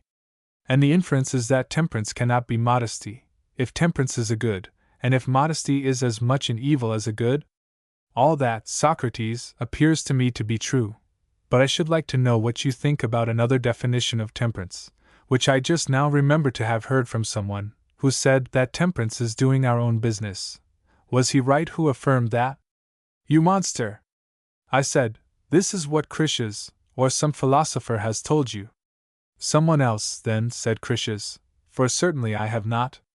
But what matter, said Charmides, from whom I heard this. No matter at all, I replied, for the point is not who said the words, but whether they are true or not. There you are in the right, Socrates, he replied. To be sure, I said, yet I doubt whether we shall ever be able to discover their truth or falsehood, for they are a kind of riddle. What makes you think so? He said. Because, I said, he who uttered them seems to me to have meant one thing, and said another. Is the scribe, for example, to be regarded as doing nothing when he reads or writes? I should rather think that he was doing something. And does the scribe write or read, or teach you boys to write or read, your own names only, or did you write your enemies' names as well as your own and your friends'? As much one as the other. And was there anything meddling or intemperate in this? Certainly not. And yet if reading and writing are the same as doing, you were doing what was not your own business. But they are the same as doing. And the healing art, my friend, and building, and weaving, and doing anything whatever which is done by art, these all clearly come under the head of doing? Certainly. And do you think that a state would be well ordered by a law which compelled every man to weave and wash his own coat, and make his own shoes, and his own flask and strigil, and other implements, on this principle of every one doing and performing his own, and abstaining from what is not his own? I think not, he said. But I said, a temperate state will be a well-ordered state. Of course, he replied. Then temperance, I said, will not be doing one's own business, not at least in this way, or doing things of this sort? Clearly not. Then, as I was just now saying, he who declared that temperance is a man doing his own business had another, and a hidden meaning, for I do not think that he could have been such a fool as to mean this. Was he a fool who told you, Charmides? Nay, he replied, I certainly thought him a very wise man. Then I am quite certain that he put forth his definition as a riddle, thinking that no one would know the meaning of the words doing his own business. I dare say, he replied. And what is the meaning of a man doing his own business? Can you tell me? Indeed, I cannot, and I should not wonder if the man himself who used this phrase did not understand what he was saying. Whereupon he laughed slyly, and looked at Critias. Critias had long been showing uneasiness, for he felt that he had a reputation to maintain with Charmides and the rest of the company. He had, however, hitherto managed to restrain himself, but now he could no longer forbear, and I am convinced of the truth of the suspicion which I entertained at the time, that Charmides had heard this answer about temperance from Critias. And Charmides, who did not want to answer himself, but to make Critias answer, tried to stir him up. He went on pointing out that he had been refuted, at which Critias grew angry, and appeared, as I thought, inclined to quarrel with him, just as a poet might quarrel with an actor who spoiled his poems in repeating them. So he looked hard at him, and said, Do you imagine, Charmides, that the author of this definition of temperance did not understand the meaning of his own words, because you do not understand them? Why, at his age, I said, most excellent Critias, he can hardly be expected to understand. But you, who are older, and have studied, may well be assumed to know the meaning of them, and therefore, if you agree with him, and accept his definition of temperance, I would much rather argue with you than with him about the truth or falsehood of the definition. I entirely agree, said Critias, and accept the definition. Very good, I said, and now let me repeat my question. Do you admit, as I was just now saying, that all craftsmen make or do something? I do. And do they make or do their own business only, or that of others also? They make or do that of others also. And are they temperate, seeing that they make not for themselves or their own business only? Why not? He said. No objection on my part, I said, but there may be a difficulty on his who proposes as a definition of temperance, doing one's own business, and then says that there is no reason why those who do the business of others should not be temperate. Nay, the English reader has to observe that the word make in Greek, has also the sense of do, Greek. Said he, did I ever acknowledge that those who do the business of others are temperate? I said those who make, not those who do. What? I asked. Do you mean to say that doing and making are not the same? No more, he replied, than making or working are the same. Thus much I have learned from Hesiod, who says that work is no disgrace. Now do you imagine that if he had meant by working and doing such things as you were describing, he would have said that there was no disgrace in them, for example, in the manufacture of shoes, or in selling pickles, or sitting for hire in a house of ill fame? That, Socrates, is not to be supposed, but I conceive him to have distinguished making from doing and work, and while admitting that the making anything might sometimes become a disgrace, when the employment was not honorable, to have thought that work was never any disgrace at all. For things nobly and usefully made he called works, and such makings he called workings, and doings, and he must be supposed to have called such things only man's proper business, and what is hurtful, not his business, and in that sense Hesiod, and any other wise man, may be reasonably supposed to call him wise who does his own work. O Critias, I said, no sooner had you opened your mouth, than I pretty well knew that you would call that which is proper to a man, and that which is his own, good, and that the makings, Greek, of the good you would call doings, Greek, for I am no stranger to the endless distinctions which Prodicus draws about names. Now I have no objection to your giving names any signification which you please, if you will only tell me what you mean by them. Please then to begin again, and be a little plainer. Do you mean that this doing or making, or whatever is the word which you would use, of good actions is temperance? I do, he said. Then not he who does evil, but he who does good, is temperate? Yes, he said, and you, friend, would agree. No matter whether I should or not, just now, not what I think, but what you are saying, is the point at issue. Well, he answered, I mean to say, that he who does evil, and not good, is not temperate, and that he is temperate who does good, and not evil, for temperance I define in plain words to be the doing of good actions. And you may be very likely right in what you are saying, but I am curious to know whether you imagine that temperate men are ignorant of their own temperance. I do not think so, he said. And yet were you not saying, just now, that craftsmen might be temperate in doing another's work, as well as in doing their own? I was, he replied, but what is your drift?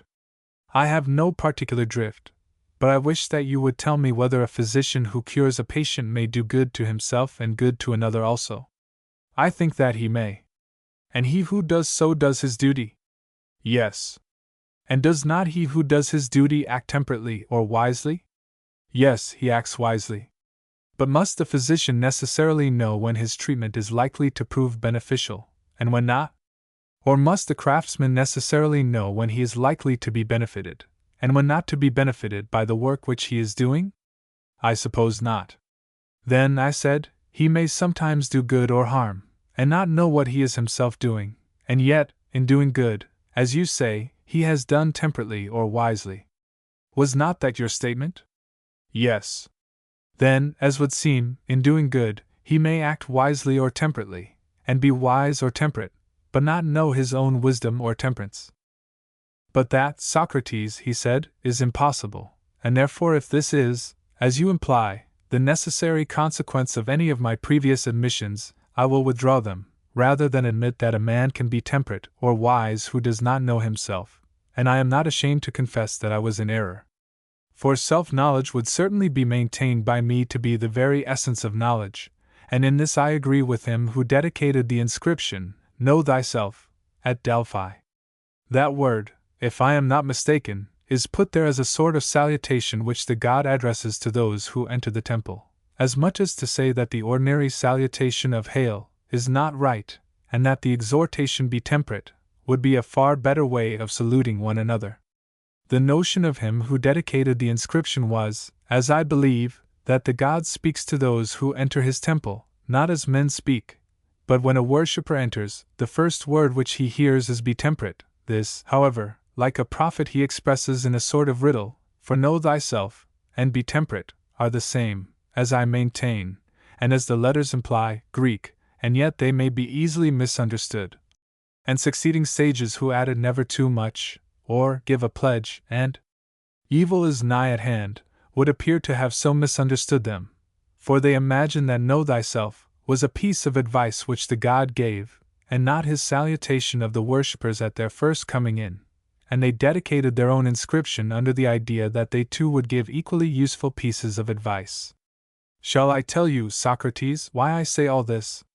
My object is to leave the previous discussion, in which I know not whether you or I are more right, but, at any rate, no clear result was attained, and to raise a new one in which I will attempt to prove, if you deny, that temperance is self-knowledge. Yes, I said, Critias, but you come to me as though I professed to know about the questions which I ask, and as though I could, if I only would, agree with you. Whereas the fact is that I inquire with you into the truth of that which is advanced from time to time, just because I do not know. And when I have inquired, I will say whether I agree with you or not. Please then to allow me time to reflect. Reflect, he said. I am reflecting, I replied, and discover that temperance, or wisdom, if implying a knowledge of anything, must be a science, and a science of something. Yes, he said, the science of itself. Is not medicine, I said, the science of health? True. And suppose, I said, that I were asked by you what is the use or effect of medicine, which is this science of health, I should answer that medicine is of very great use in producing health, which, as you will admit, is an excellent effect. Granted.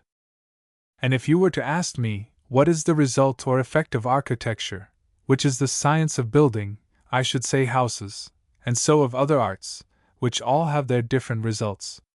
Now I want you, Critias, to answer a similar question about temperance, or wisdom, which, according to you, is the science of itself.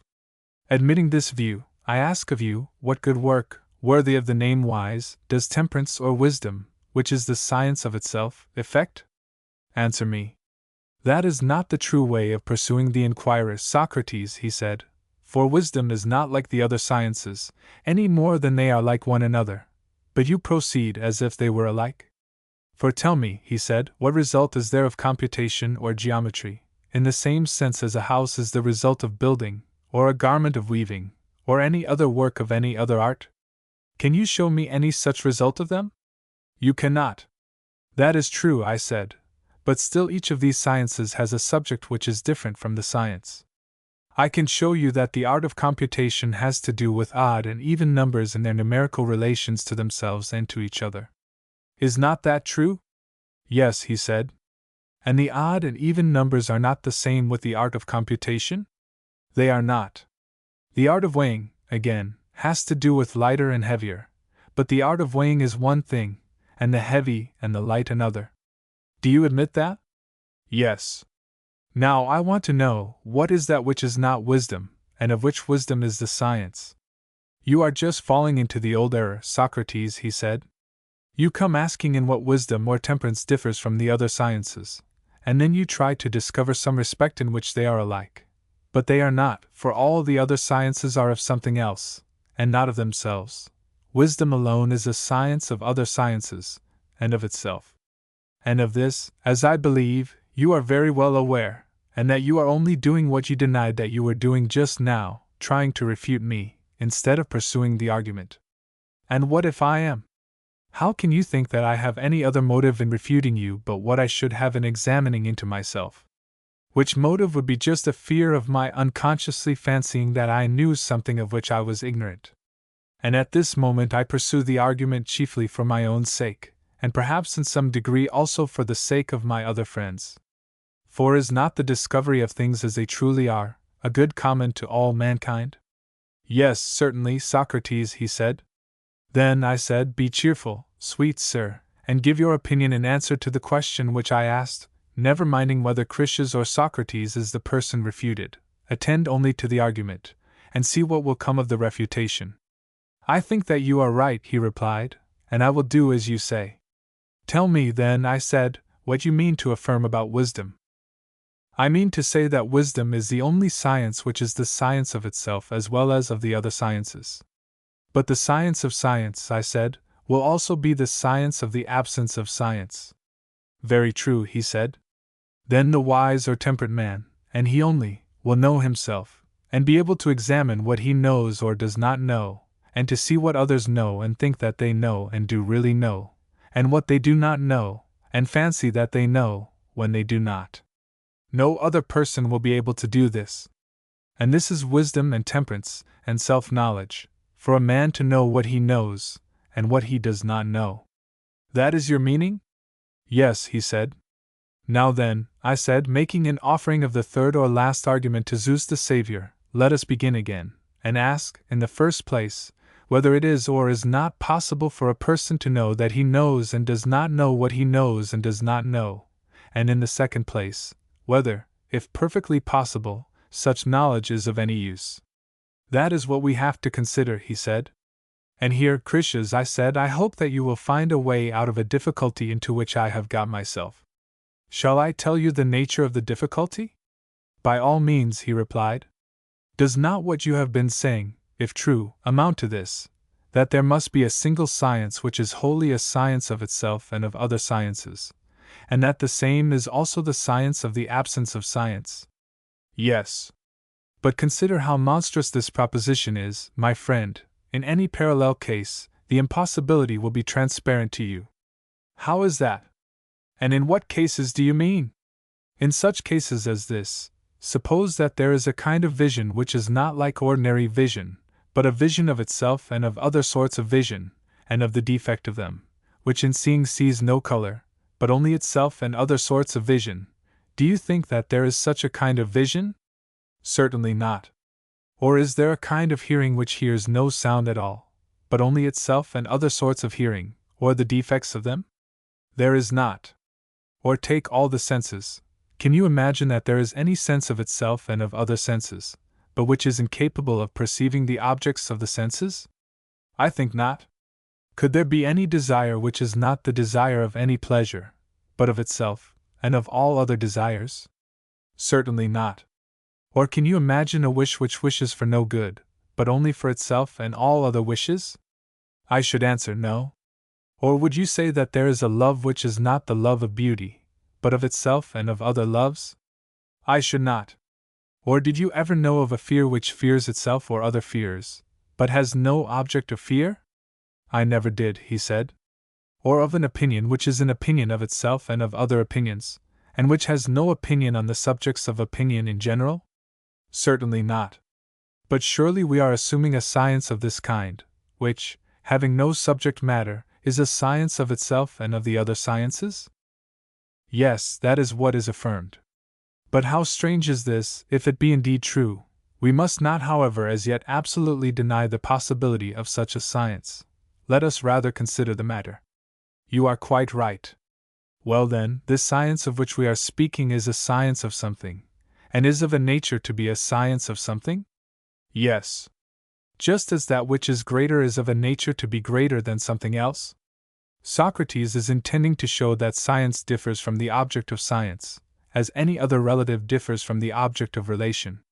But where there is comparison, greater, less, heavier, lighter, and the like, a relation to self as well as to other things involves an absolute contradiction, and in other cases, as in the case of the senses, is hardly conceivable. The use of the genitive after the comparative in Greek creates an unavoidable obscurity in the translation. Yes. Which is less if the other is conceived to be greater? To be sure.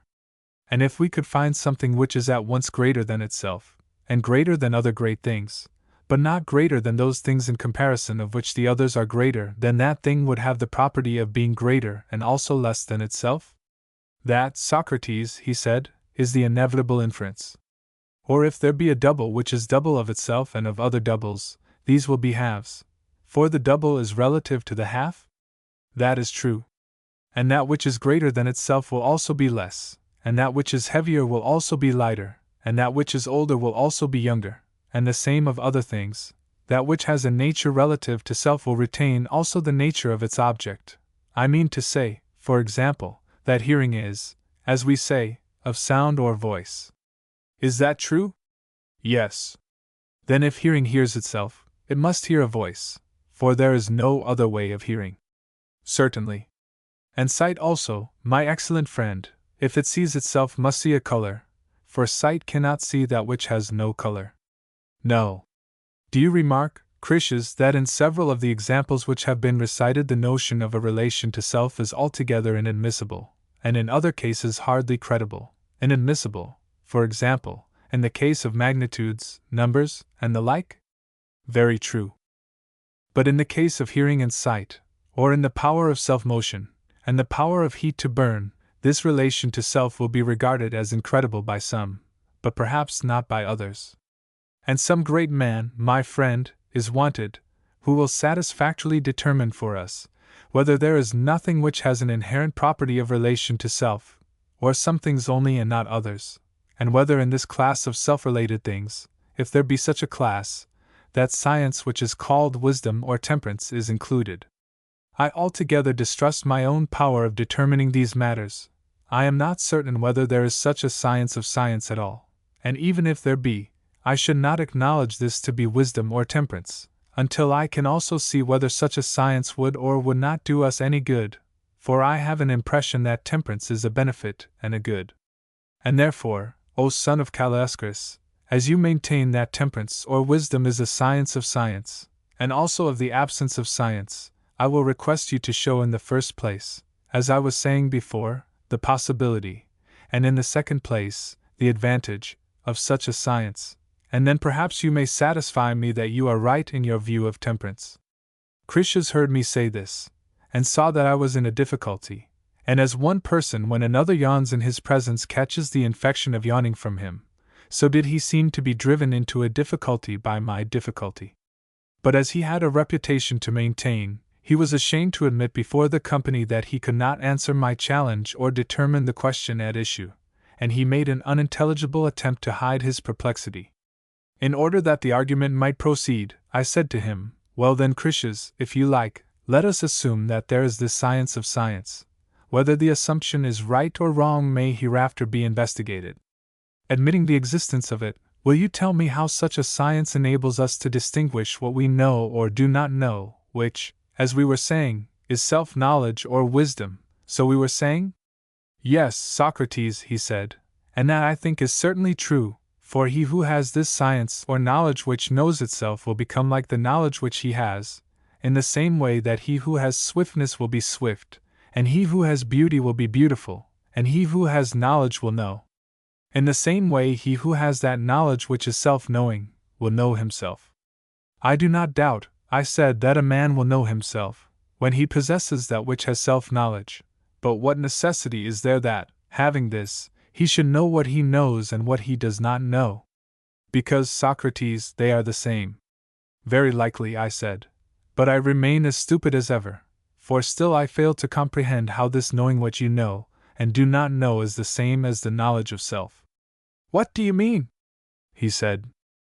This is what I mean, I replied. I will admit that there is a science of science.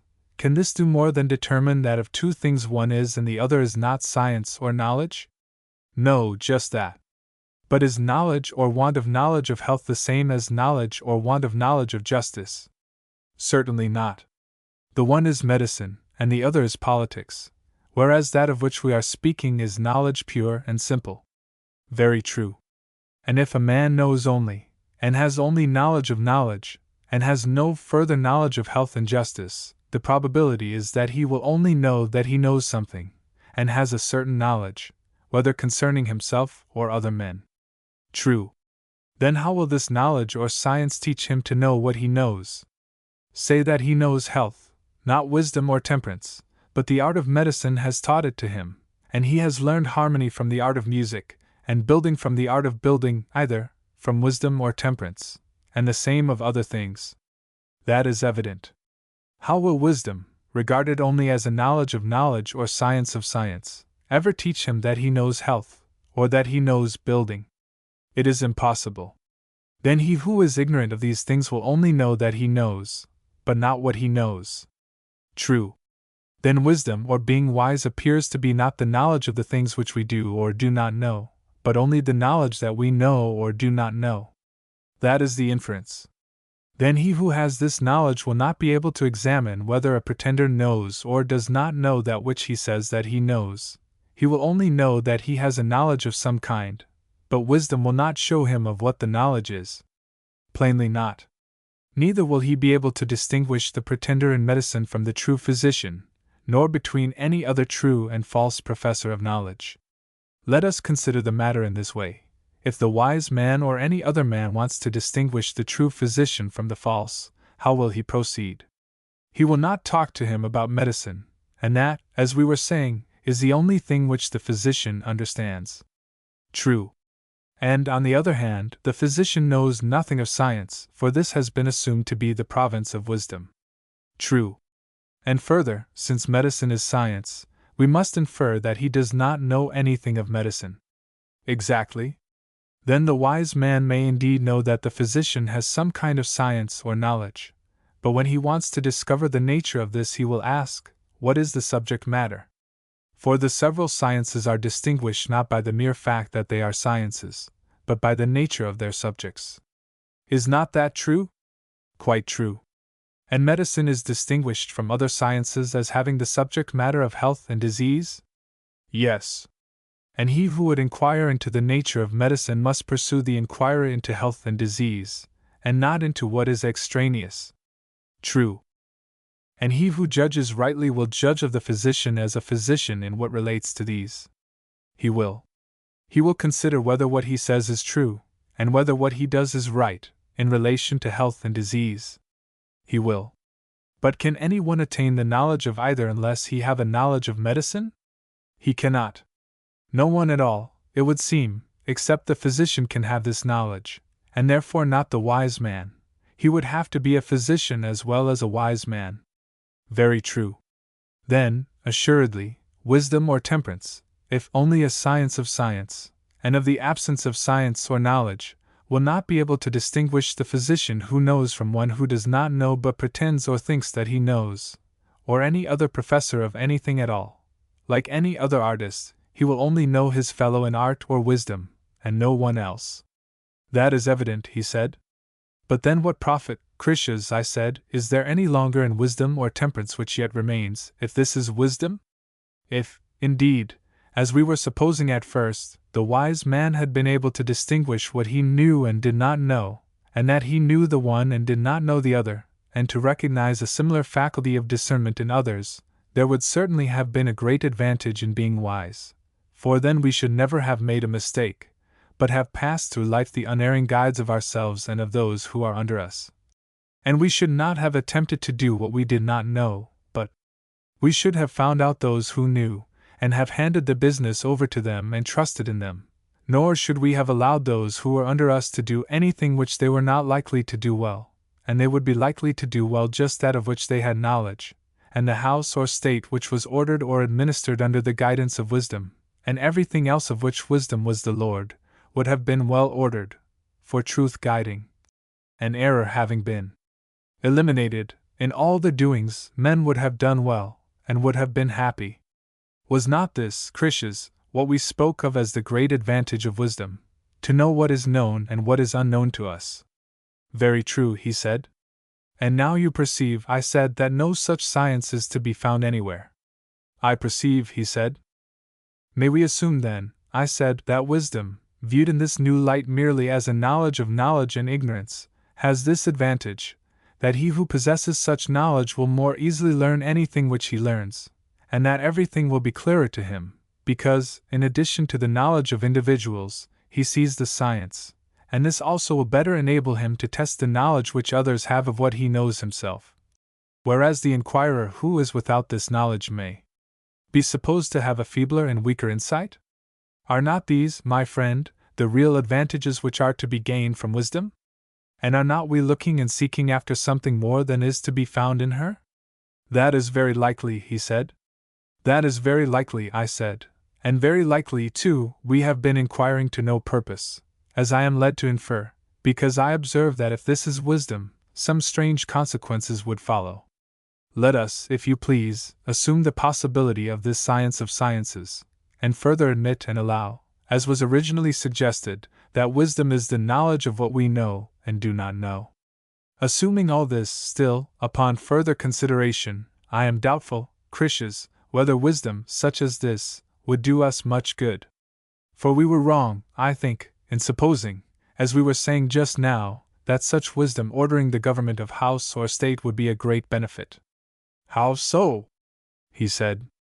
Why, I said, we were far too ready to admit the great benefits which mankind would obtain from their severally doing the things which they knew, and committing the things of which they are ignorant to those who were better acquainted with them.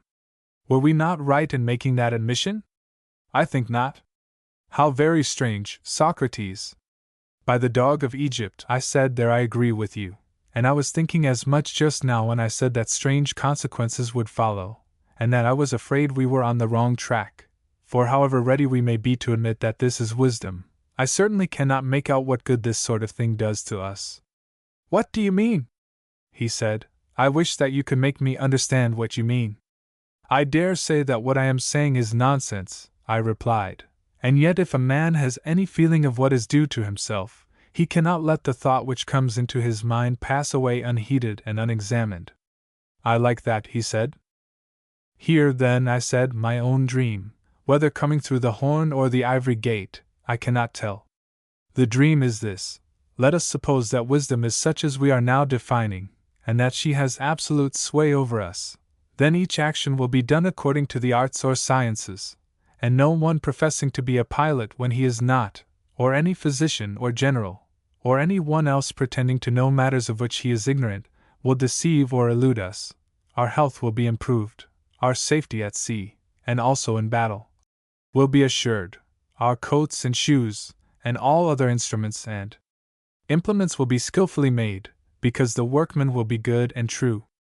Aye, and if you please, you may suppose that prophecy, which is the knowledge of the future, will be under the control of wisdom, and that she will deter deceivers and set up the true prophets in their place as the revealers of the future.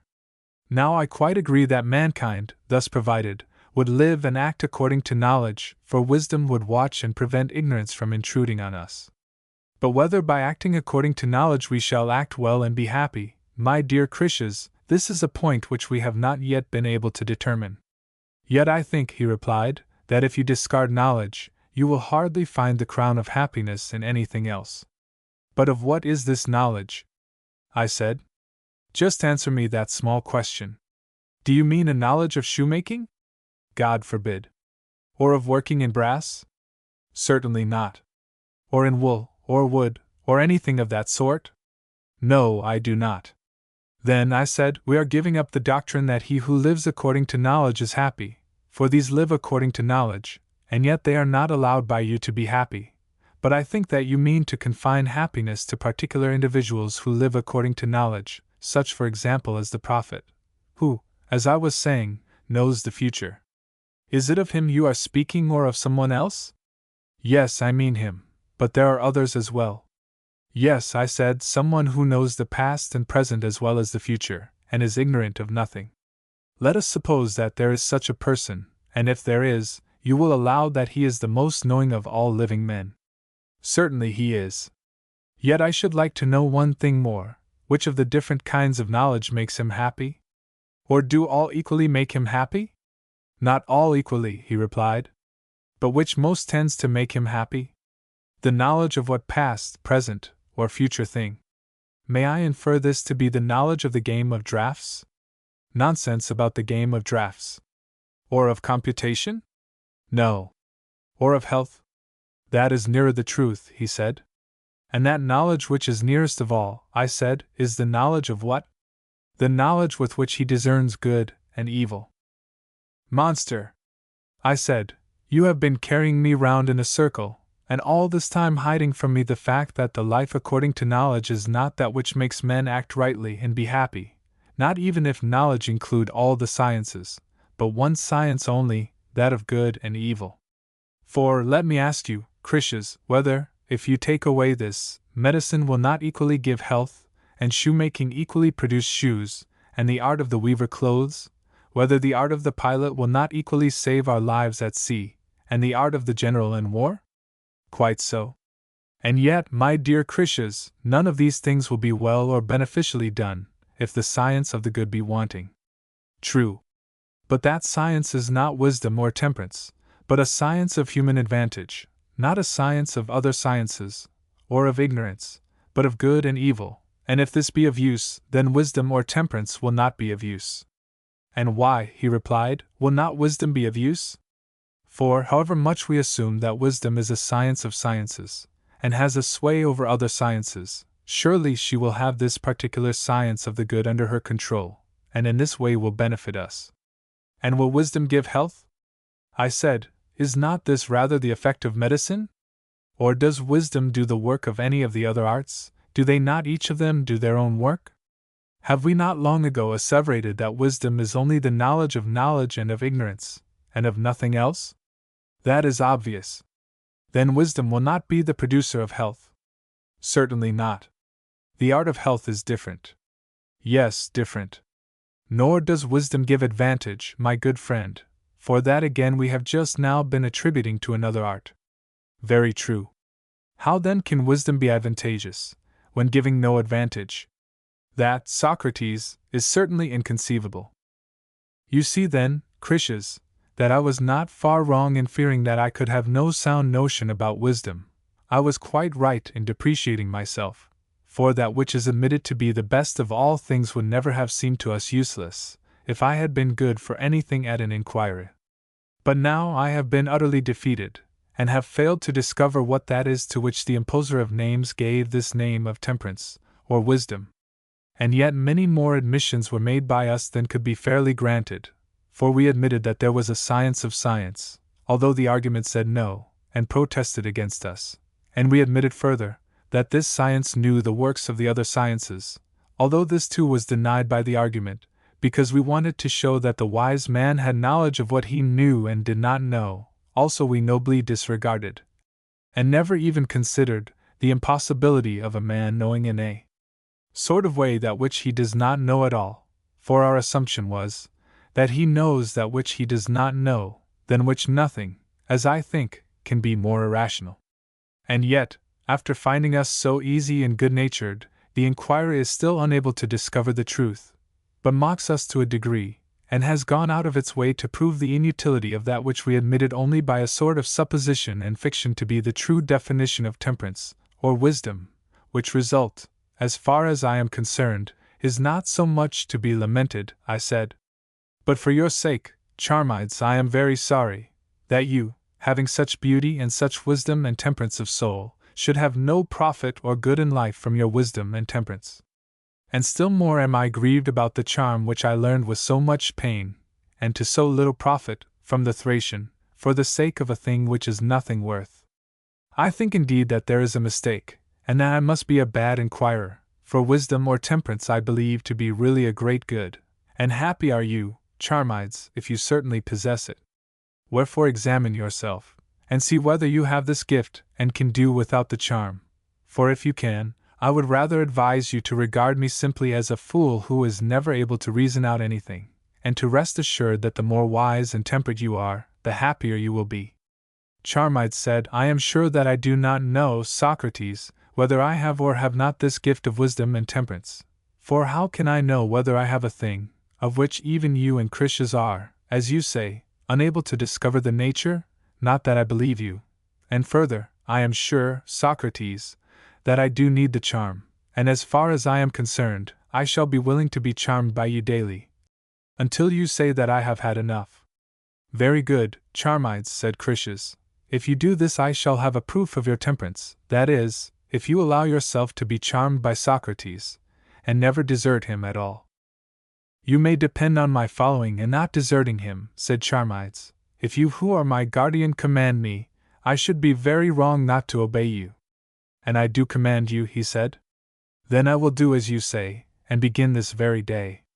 You sirs, I said, what are you conspiring about? We are not conspiring, said Charmides, we have conspired already. And are you about to use violence, without even going through the forms of justice? Yes, I shall use violence, he replied, since he orders me, and therefore you had better consider well. But the time for consideration has passed, I said, when violence is employed, and you, when you are determined on anything, and in the mood of violence, are irresistible. Do not you resist me then, he said. I will not resist you, I replied.